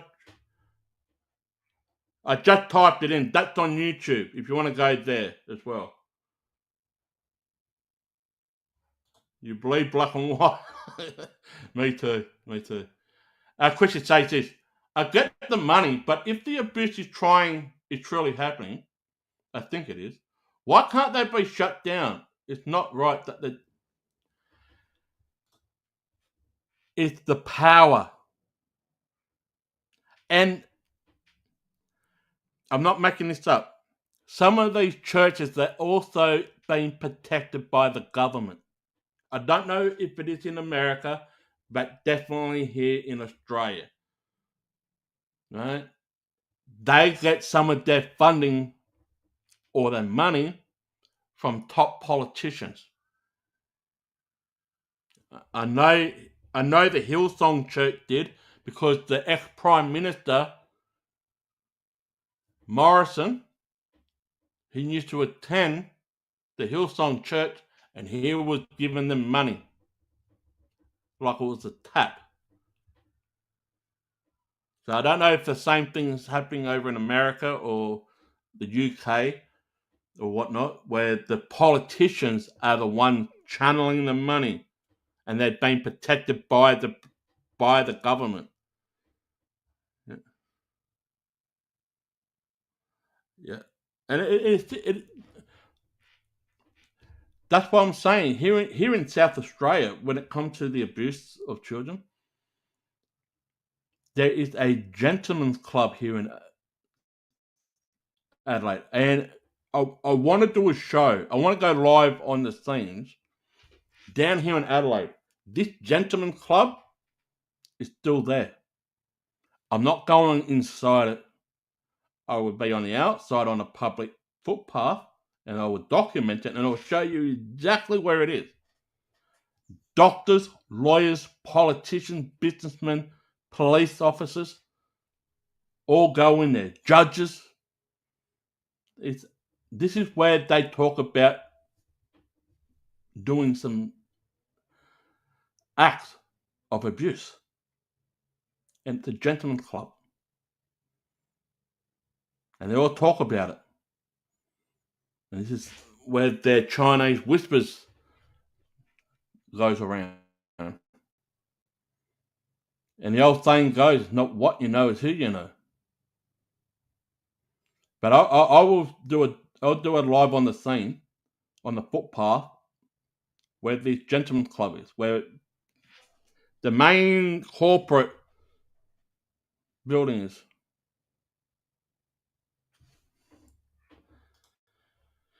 They have a gentleman's club all over the US. There you go. There you go. So you know what I'm talking about.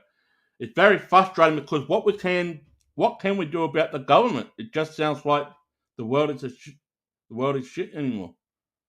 It sounds like this world is shit. It is sad. But I'm not getting into politics. I don't trust my government. I trust in my God, but I don't trust in my government. And the thing is, we've got a federal election next month here in Australia. Federal. You can just imagine the shitstorm that's going on right now.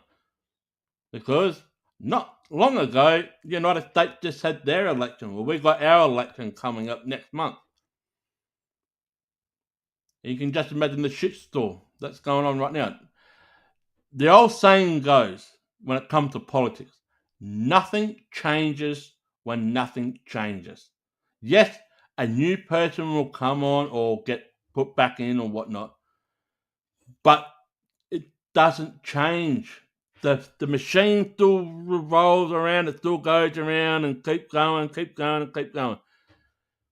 I've said this back when the COVID period was around. There needs to be a change from the ground up. It needs to be rebuilt from the ground up. We need more people to speak up. There's got to be a change. There's got to be a push. There's got to be... They know, like, let's say this. When it comes to abuse of children, the politicians know this is happening, but they're not doing anything about it. Like I said, there is a suppression order here in South Australia for 80 years. They know it was going on. They know the abuse was going on. But why did they put a suppression order for 80 years from the general public to see? It's up to us to fight back to get this suppression order returned, to be lifted.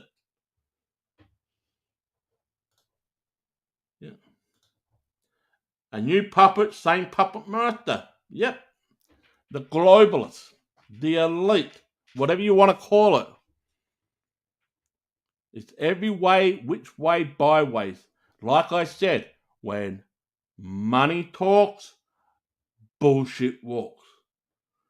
It's all about who can have the most power, and most politicians and law enforcement or whatnot, you can call them, they don't want to lose their power. They want to control the narrative, they want to keep the power, and more importantly, they want to keep your money. If you don't believe me, look at the shitstorm that we're in. Nothing changes when nothing changes. I've said this many, many times over, and I know you people are new, but previously I had 4 channels removed from YouTube talking about this stuff. The thing is misinformation. Well, everything coming full circle and everything is becoming quite crystal clear that what I have been putting out, it's indeed comes to pass. It comes to fruition. It comes to realization that it is indeed true. It wasn't just a fart in the wind type of moment that are trying to blow smoke up people's ass. It indeed came true. And then the abuse of children, the politicians, the law enforcement, they know this is happening. My question once again, I ask, if you know this is happening, why is there a suppression order for 80 years? Why? You know, what are you trying to cover up? What are you trying to hide? Who had you paid off? Why is there a suppression? They know the abuse to children is indeed happening. But why is the crime that they commit, they get a light sentence? Why do they get leniency? Why do they get a slap on the wrist? But yet, if you get caught with drugs, you go to jail predominantly for life in some cases, or you get a stricter punishment. Hell, if you get caught going through a red light speeding camera, you probably go to jail for freaking 3 to 4 years or something. Some predators only get like a 6 months suspended sentence. How is that? Just think. No, not 18, 80, 80, 80, Chrissy, 80. What does the 80-year suppression order? Sexual abuse to children in state care when it comes to the Department of Children's Services or welfare or fostered children. Sexual abuse of children, suppression order 80, not 18, 80 year suppression order. And in that suppression order is they talk about the Beaumont children disappearance, they're talking about Adelaide Oval disappearance, they're talking about all these other thousands upon thousands of cases that's happened here in South Australia, but yet they're all been suppressed for 80 years. I asked the government of South Australia, why? Why? You know these abuse been happening. Why? Let me just bring it up for you guys. Right? I can't bring up the report, it's been suppressed. Right? 80 years, the Mulligan report, right? 80-year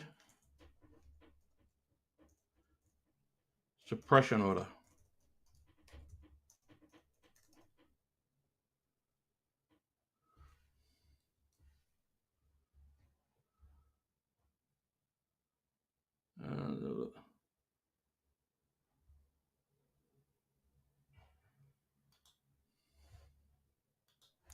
There's a petition going around right now I'm pretty sure this is still valid, but there was a suppression, a petition going on. Right? This is change.org. I'm pretty sure. Petition is closed, so it's not. Remove the 80-year suppression order from the Mulligan inquiry in South Australia. Right? Let's just read what was it about. The Mulligan inquiry. Why did Labor, which is the political party here in South Australia, why did the Labor Party in South Australia suppress those who were named by the victims for 80 years? Remove the 80-year suppression order on the Mulligan inquiry, Labor SA. Stop protecting the PDF files and neglecting the victims. The Mulligan Inquiry, or the Mulligan Royal Commission, was a 3-year inquiry into the abuse of children in the care of South Australian government that started in November 2004 at a cost of $13.5 million.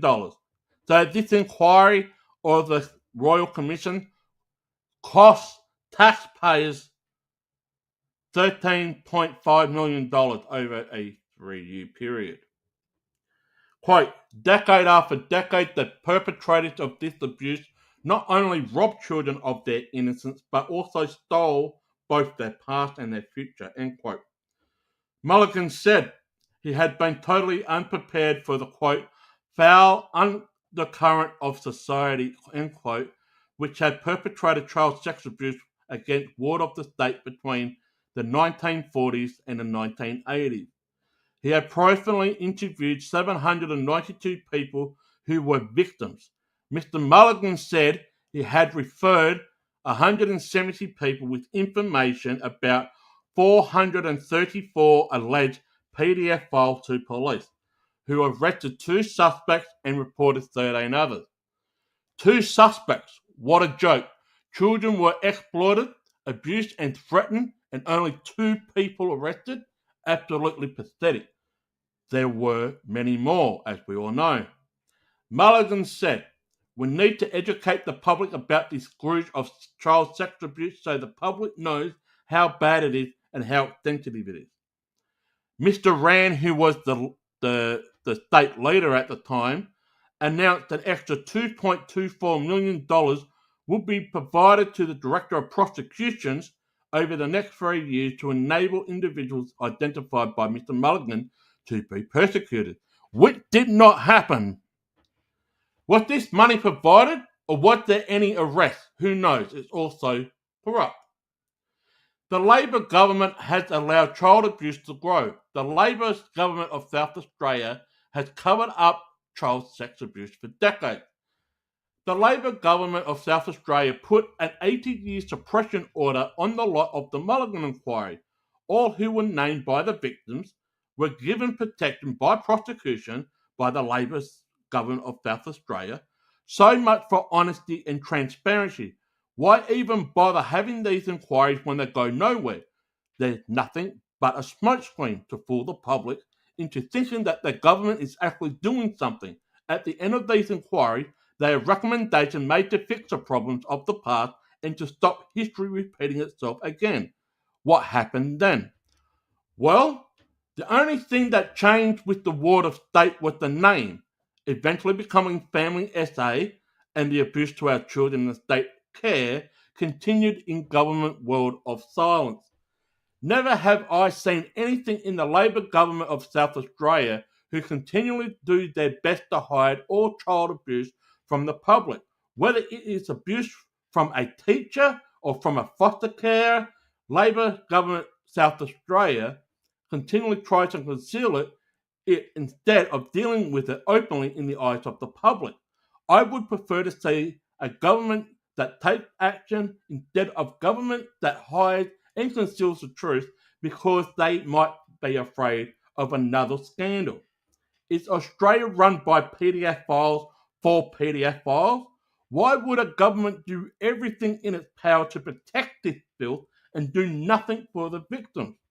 Was the Mulligan inquiry suppressed by the Labor government of South Australia because all who were named by the victims were parasites who hold positions throughout our government, law enforcement, our judiciary, and others higher up in the world of business. 80 years, the Labor government of South Australia has rocked the truth away. It will mean nothing in 80 years, and that's why the Labor government has hid the truth from all of us. Everyone should be demanding the removal of the suppression orders on the Mulligan inquiry. The victims who have suffered so much deserve justice. The 100+ kids who were murdered with no investigations into their death deserve justice.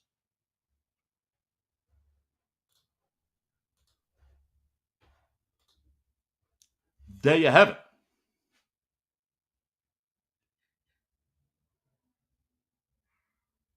There you have it.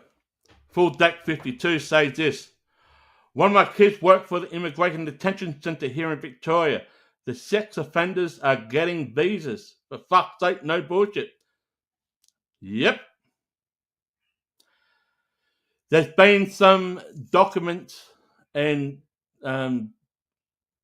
whistleblowers saying that this immigration, getting transported, these immigrants are getting transported. Now, I'm not saying every immigrant is a sex abuser, but there's been known that some have been sex offenders that been given visas.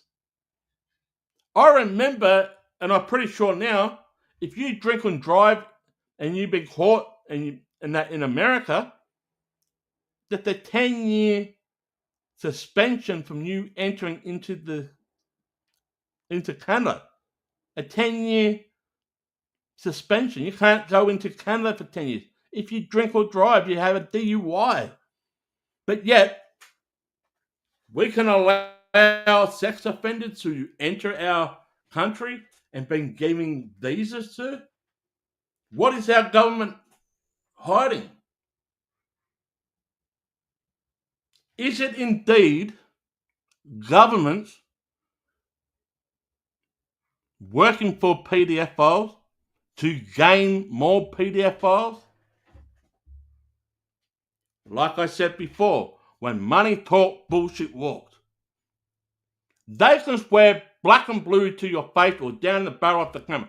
No, it's all a conspiracy theory.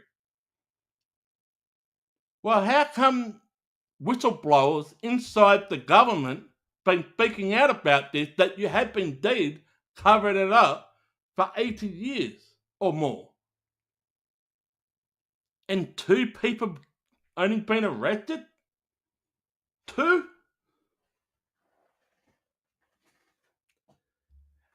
In the words of old Joe Biden, come on, man. Or in the words of the crooked Bill Clinton, I never had a sexual relationship with that woman. You know what I mean? It's not a conspiracy theory. It is indeed a sick story.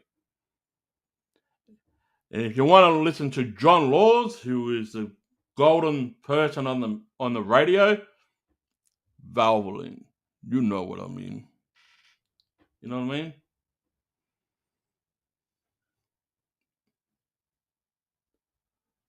Why do you think they all put a smoke screen out there for? Remember back in the 90s, Bill Clinton? I never had a sexual relationship with that woman. And he did. He was getting the hanky panky and you turn around. That's when he flapped it about. Yeah.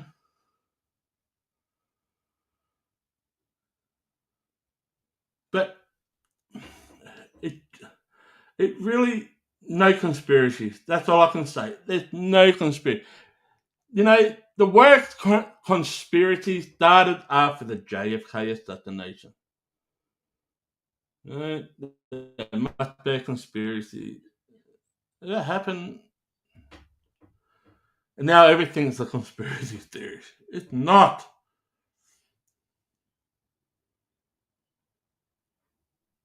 And this is why I'm trying to give people overseas just a bit of an insight that, you know, if it's happening in my neck of the woods, it's indeed going to be, if it hasn't already, it's going to happen in your neck of the woods sooner rather than later. give or take, when something happens here in Australia, give it about 3 to 6 months' time. If it hasn't already started in America, it'll be there soon. We're just giving you a spoiler alert.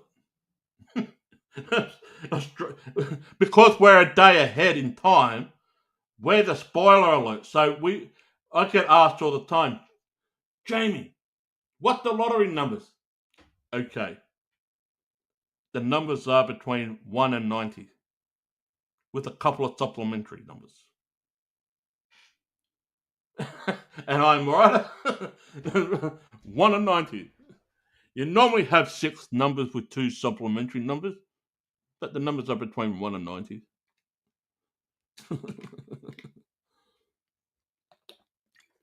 Yeah.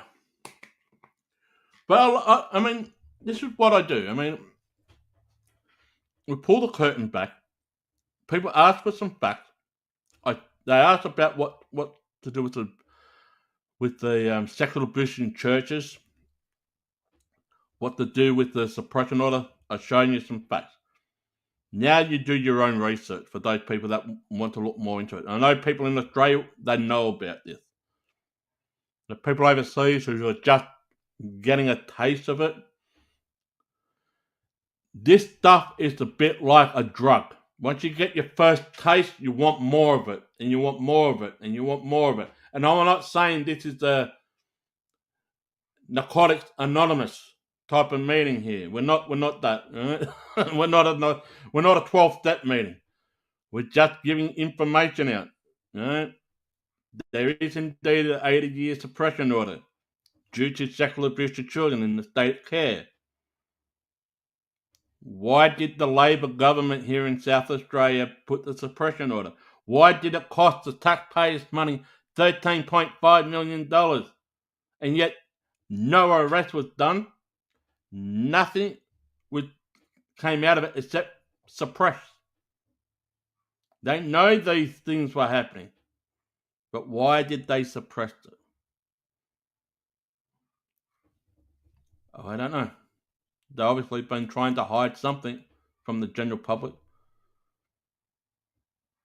And once again, all these people that worked inside that Mulligan inquiry, they'd be like Bill Clinton.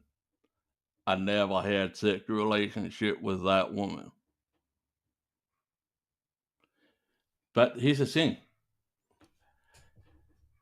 The person who chaired that Royal Commission, that inquiry, Mulligan, his son is an MP for Labor. Oh, the apple doesn't fall far from the tree, does it? Stephen Mulligan is an MP for the Labor government here in South Australia. His father was the one that chaired the Mulligan inquiry. So the apple doesn't fall far from the tree. Are we talking about a conspiracy theory here? Or are we talking about fact? We're talking about fact. Steve Mulligan, he's an MP in the Labor government right now in South Australia. His father was a guy that chaired the Mulligan inquiry. The apple doesn't fall far from the tree. And they say that we're conspiracy theories. I'm not a conspiracy theorist, I'm a conspiracy realist. Because everything that I have said had come to fruition. Not straight away, it will take some time. But I'll give my predictions and it comes out. Come to fruition. I'm not a mind reader. And I don't travel into the future. I just know that give it time and give it some growth and give it some conviction, it will come to pass and it will come to the light. It will come to the surface. And more often than not, the truth speaks louder than words. Now, when it comes to Sebastian Rogers, however, and I said this last night on this channel, can you just imagine if this case of Sebastian Rogers go beyond 5, 10, 15 years. And you can just imagine what type of discovery that will come out down the track compared to what it is now. Like right now, there's hardly anything that's been discovered, really. Right? All we know is that the Sebastian Rogers is missing. He had some type of clothes on. Whether he had shoes or not on, that needs. Well, I don't believe he walked out of the house. Right? I don't believe that at all. I don't think he even left the house on his own accord. I don't believe he left the house on his own accord. I reckon, in my honest opinion, I believe he was knocked out inside the home and then transported out. That's just my opinion. I don't have any proof of that. That's just my opinion. But can you just imagine 5, 10, 15, maybe 20 years down the road, if it's still an open cold case, what type of information will be coming out then compared to the information that's coming out now? I would not like to be in that situation. I would not like to. But if it does happen that way, I hope there's a bit of awareness and, you know, I just don't want the case of Sebastian Rogers or Summer Wells to end up being a 60-year cold case like the Beaumont children. Or be a case like the Wonder Beach that happened before the Beaumont children. Or indeed the Adelaide Oval abduction. Like we mentioned at the start of the show, what was inside the barrel?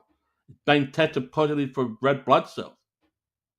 So for some reason, bodies was inside this barrel, but where are the bodies now? That's $1 million question, because this cold case here in Adelaide, the reward still remains of $1 million. Of $1 million. Where are the bodies of Joanne Ratcliffe and Kirsty Gordon? They're out there somewhere. They couldn't just vanish out of thin air. If they found red blood tissue matter, then, in my honest opinion, this is just my opinion, don't have any proof, this is just my opinion, I believe the children were inside this barrel at some time, but obviously being removed a time afterwards as well. Where are the bodies? Don't know. They're still looking. Will they ever find them? Who knows? Who knows? At this time, they're just trying to find evidence. They're not looking for it indeed as a body per se. They're looking for evidence surrounding the case to build a case. And they found a lot. And like I said, the police haven't been on this site where they found the barrel. Yeah. Were there traces were there traces of chemicals inside the barrel? Let me just go back to what was said about it. All right. Let's just go back for a second. So on April 5th, Brian Littley said this about the barrels, and I'll just read it again. This is from Brian Littley, not my words. I'm just reading it. There has always been a quote unquote trace of the bodies of Joanne Ratcliffe and Kirsty Gordon.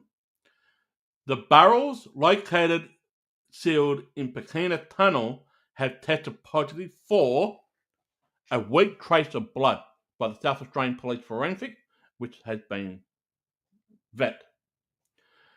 There's also been tested positive of acid at high levels.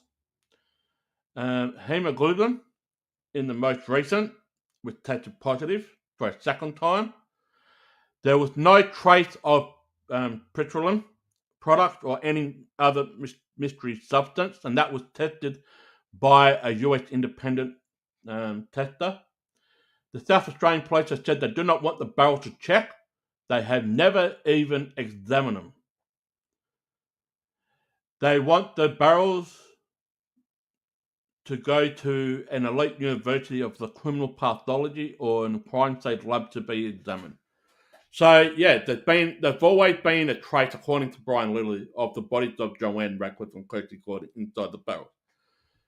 The barrels have been tested for a weak trace of blood.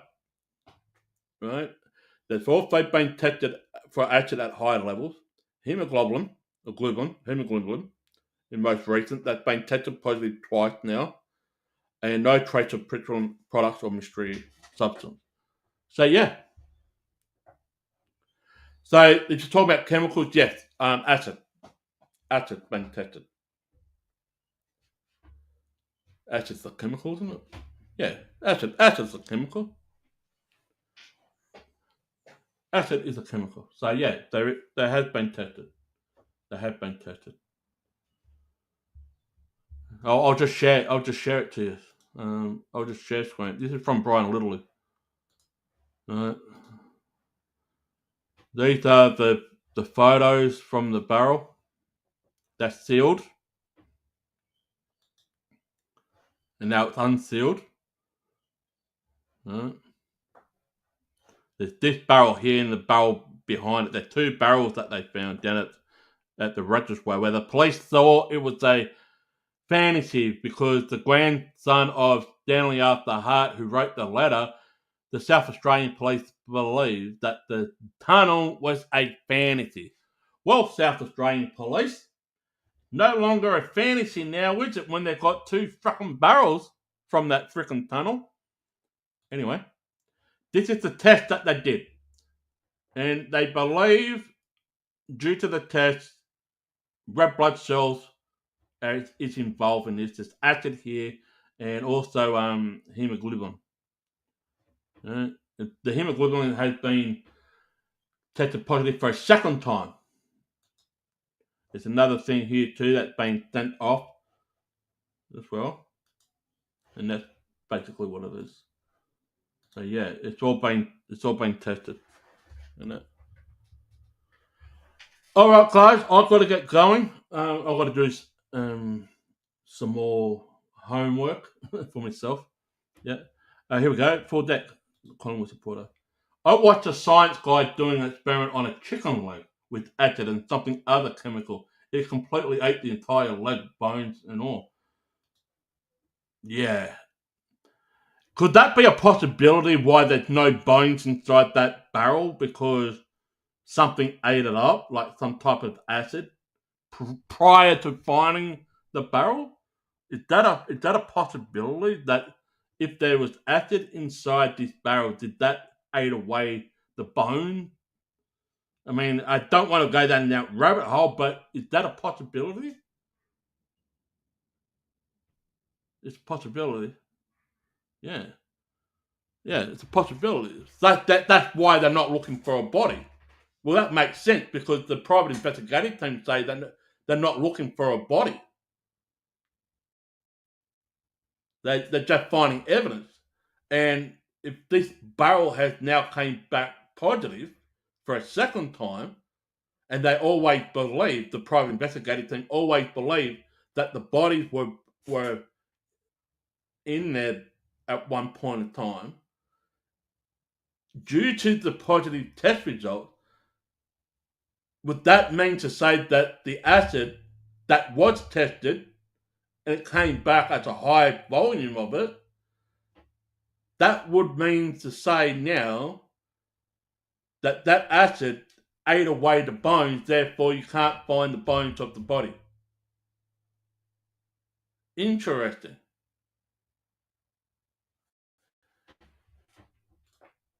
And just the black liquid freaked me out a bit.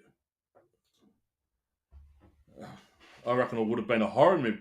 I would indeed believe that Dolly would have loved that because he's into horror.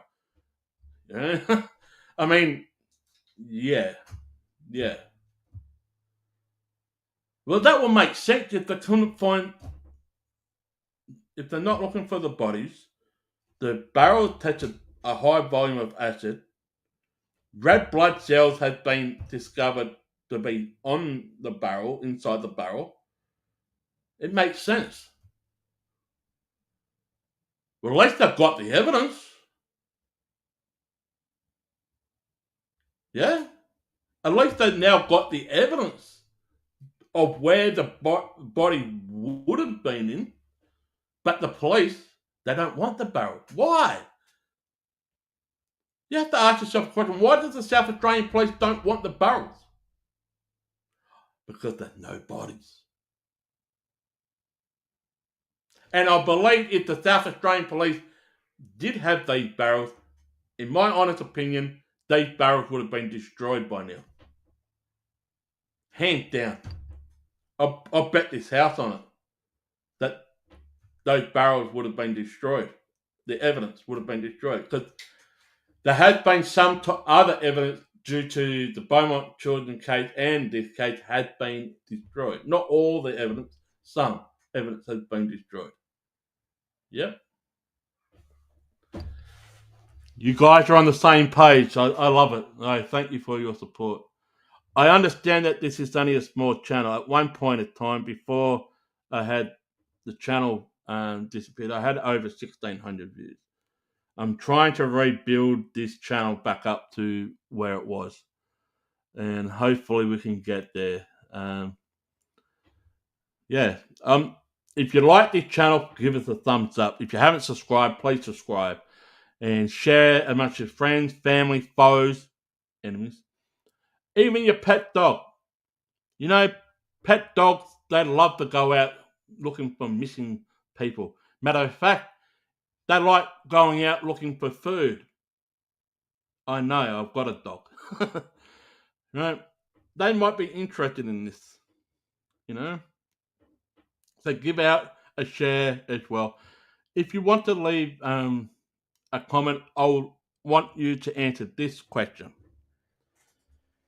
In the comment section, release the video after. Don't do it now. Do it after this, when it's turned off. Do you believe because now that the barrel's been discovered, it wasn't just recently, they had these barrels for a while now, but the testing had been about a week and a half ago. Came back positive for a second time with red blood cells matter. Yeah? Press 1, do you believe that the children of Joanne Radcliffe and Kirsty Gordon from the Adelaide Oval abduction? Press 1 if you believe that the children were indeed inside these barrels at some point in time. Or press 2 if you don't. You know, press 1 if you do, press 2 if you don't. Don't answer it now. Answer it in the comment.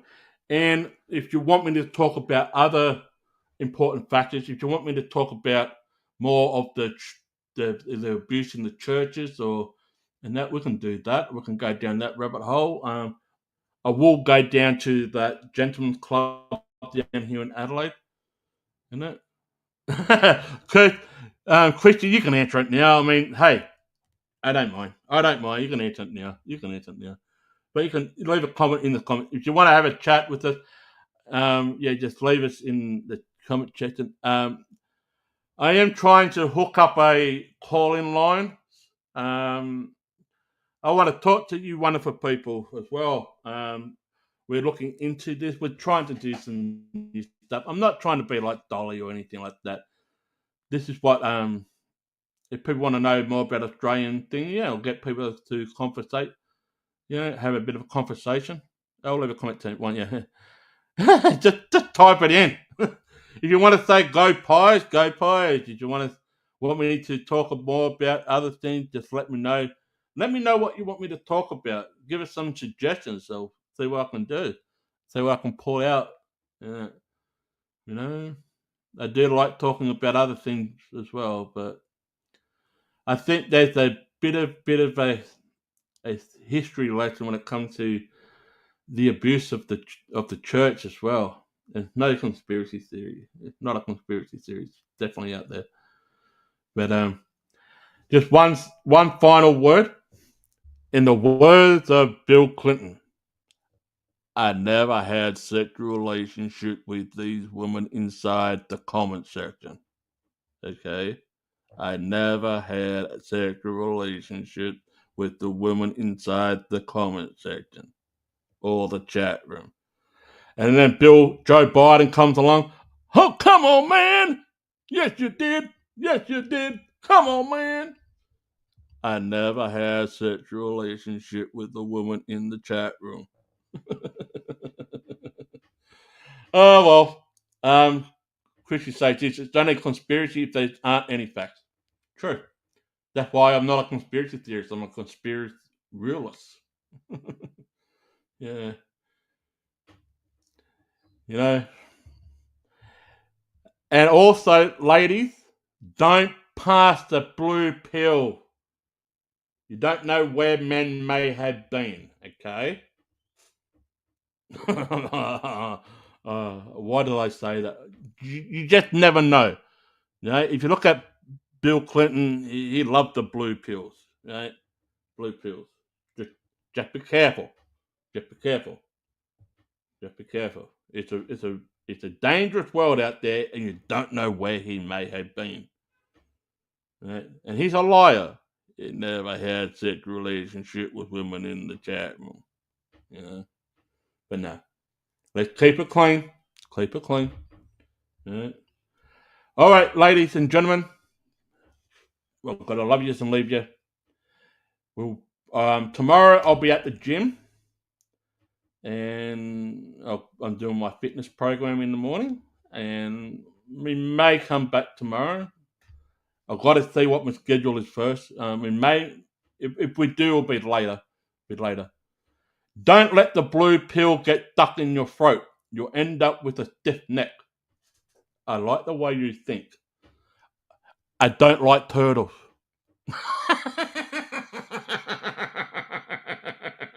It's a joke. I like turtles. But if you get a stiff neck from a blue pill, I think you end up either one looking like a giraffe or two, a turtle with no shell. Is that true? You look like a fucking. Hey, can you imagine? I'll just leave with this. Can you just imagine a teenage mutant ninja turtle on Viagra trying to fight crime? His neck will be pretty stiff. His neck will be pretty stiff, wouldn't it?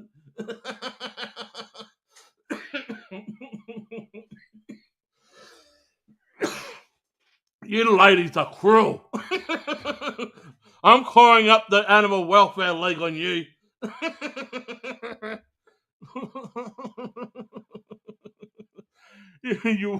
I can just imagine Michelangelo having a stiff neck on it after having a blue pill.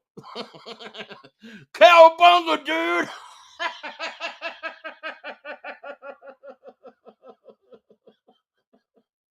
Oh my goodness.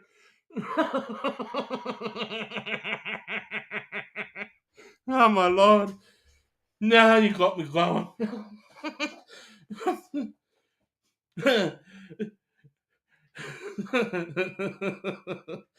Yeah. You can just imagine.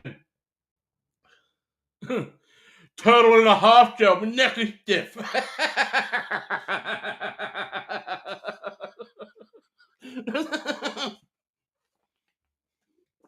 Oh man. That's it. You girls have done it now. You ladies have done it now. Oh well. Anyway, like, share, subscribe, leave a comment in the comment section down underneath this video. We could be back tomorrow. I've got to go to the gym to do some workout and pump some more ammo. Have a good weekend. I'll be doing another show before the weekend. And yes, I'll leave everybody with this.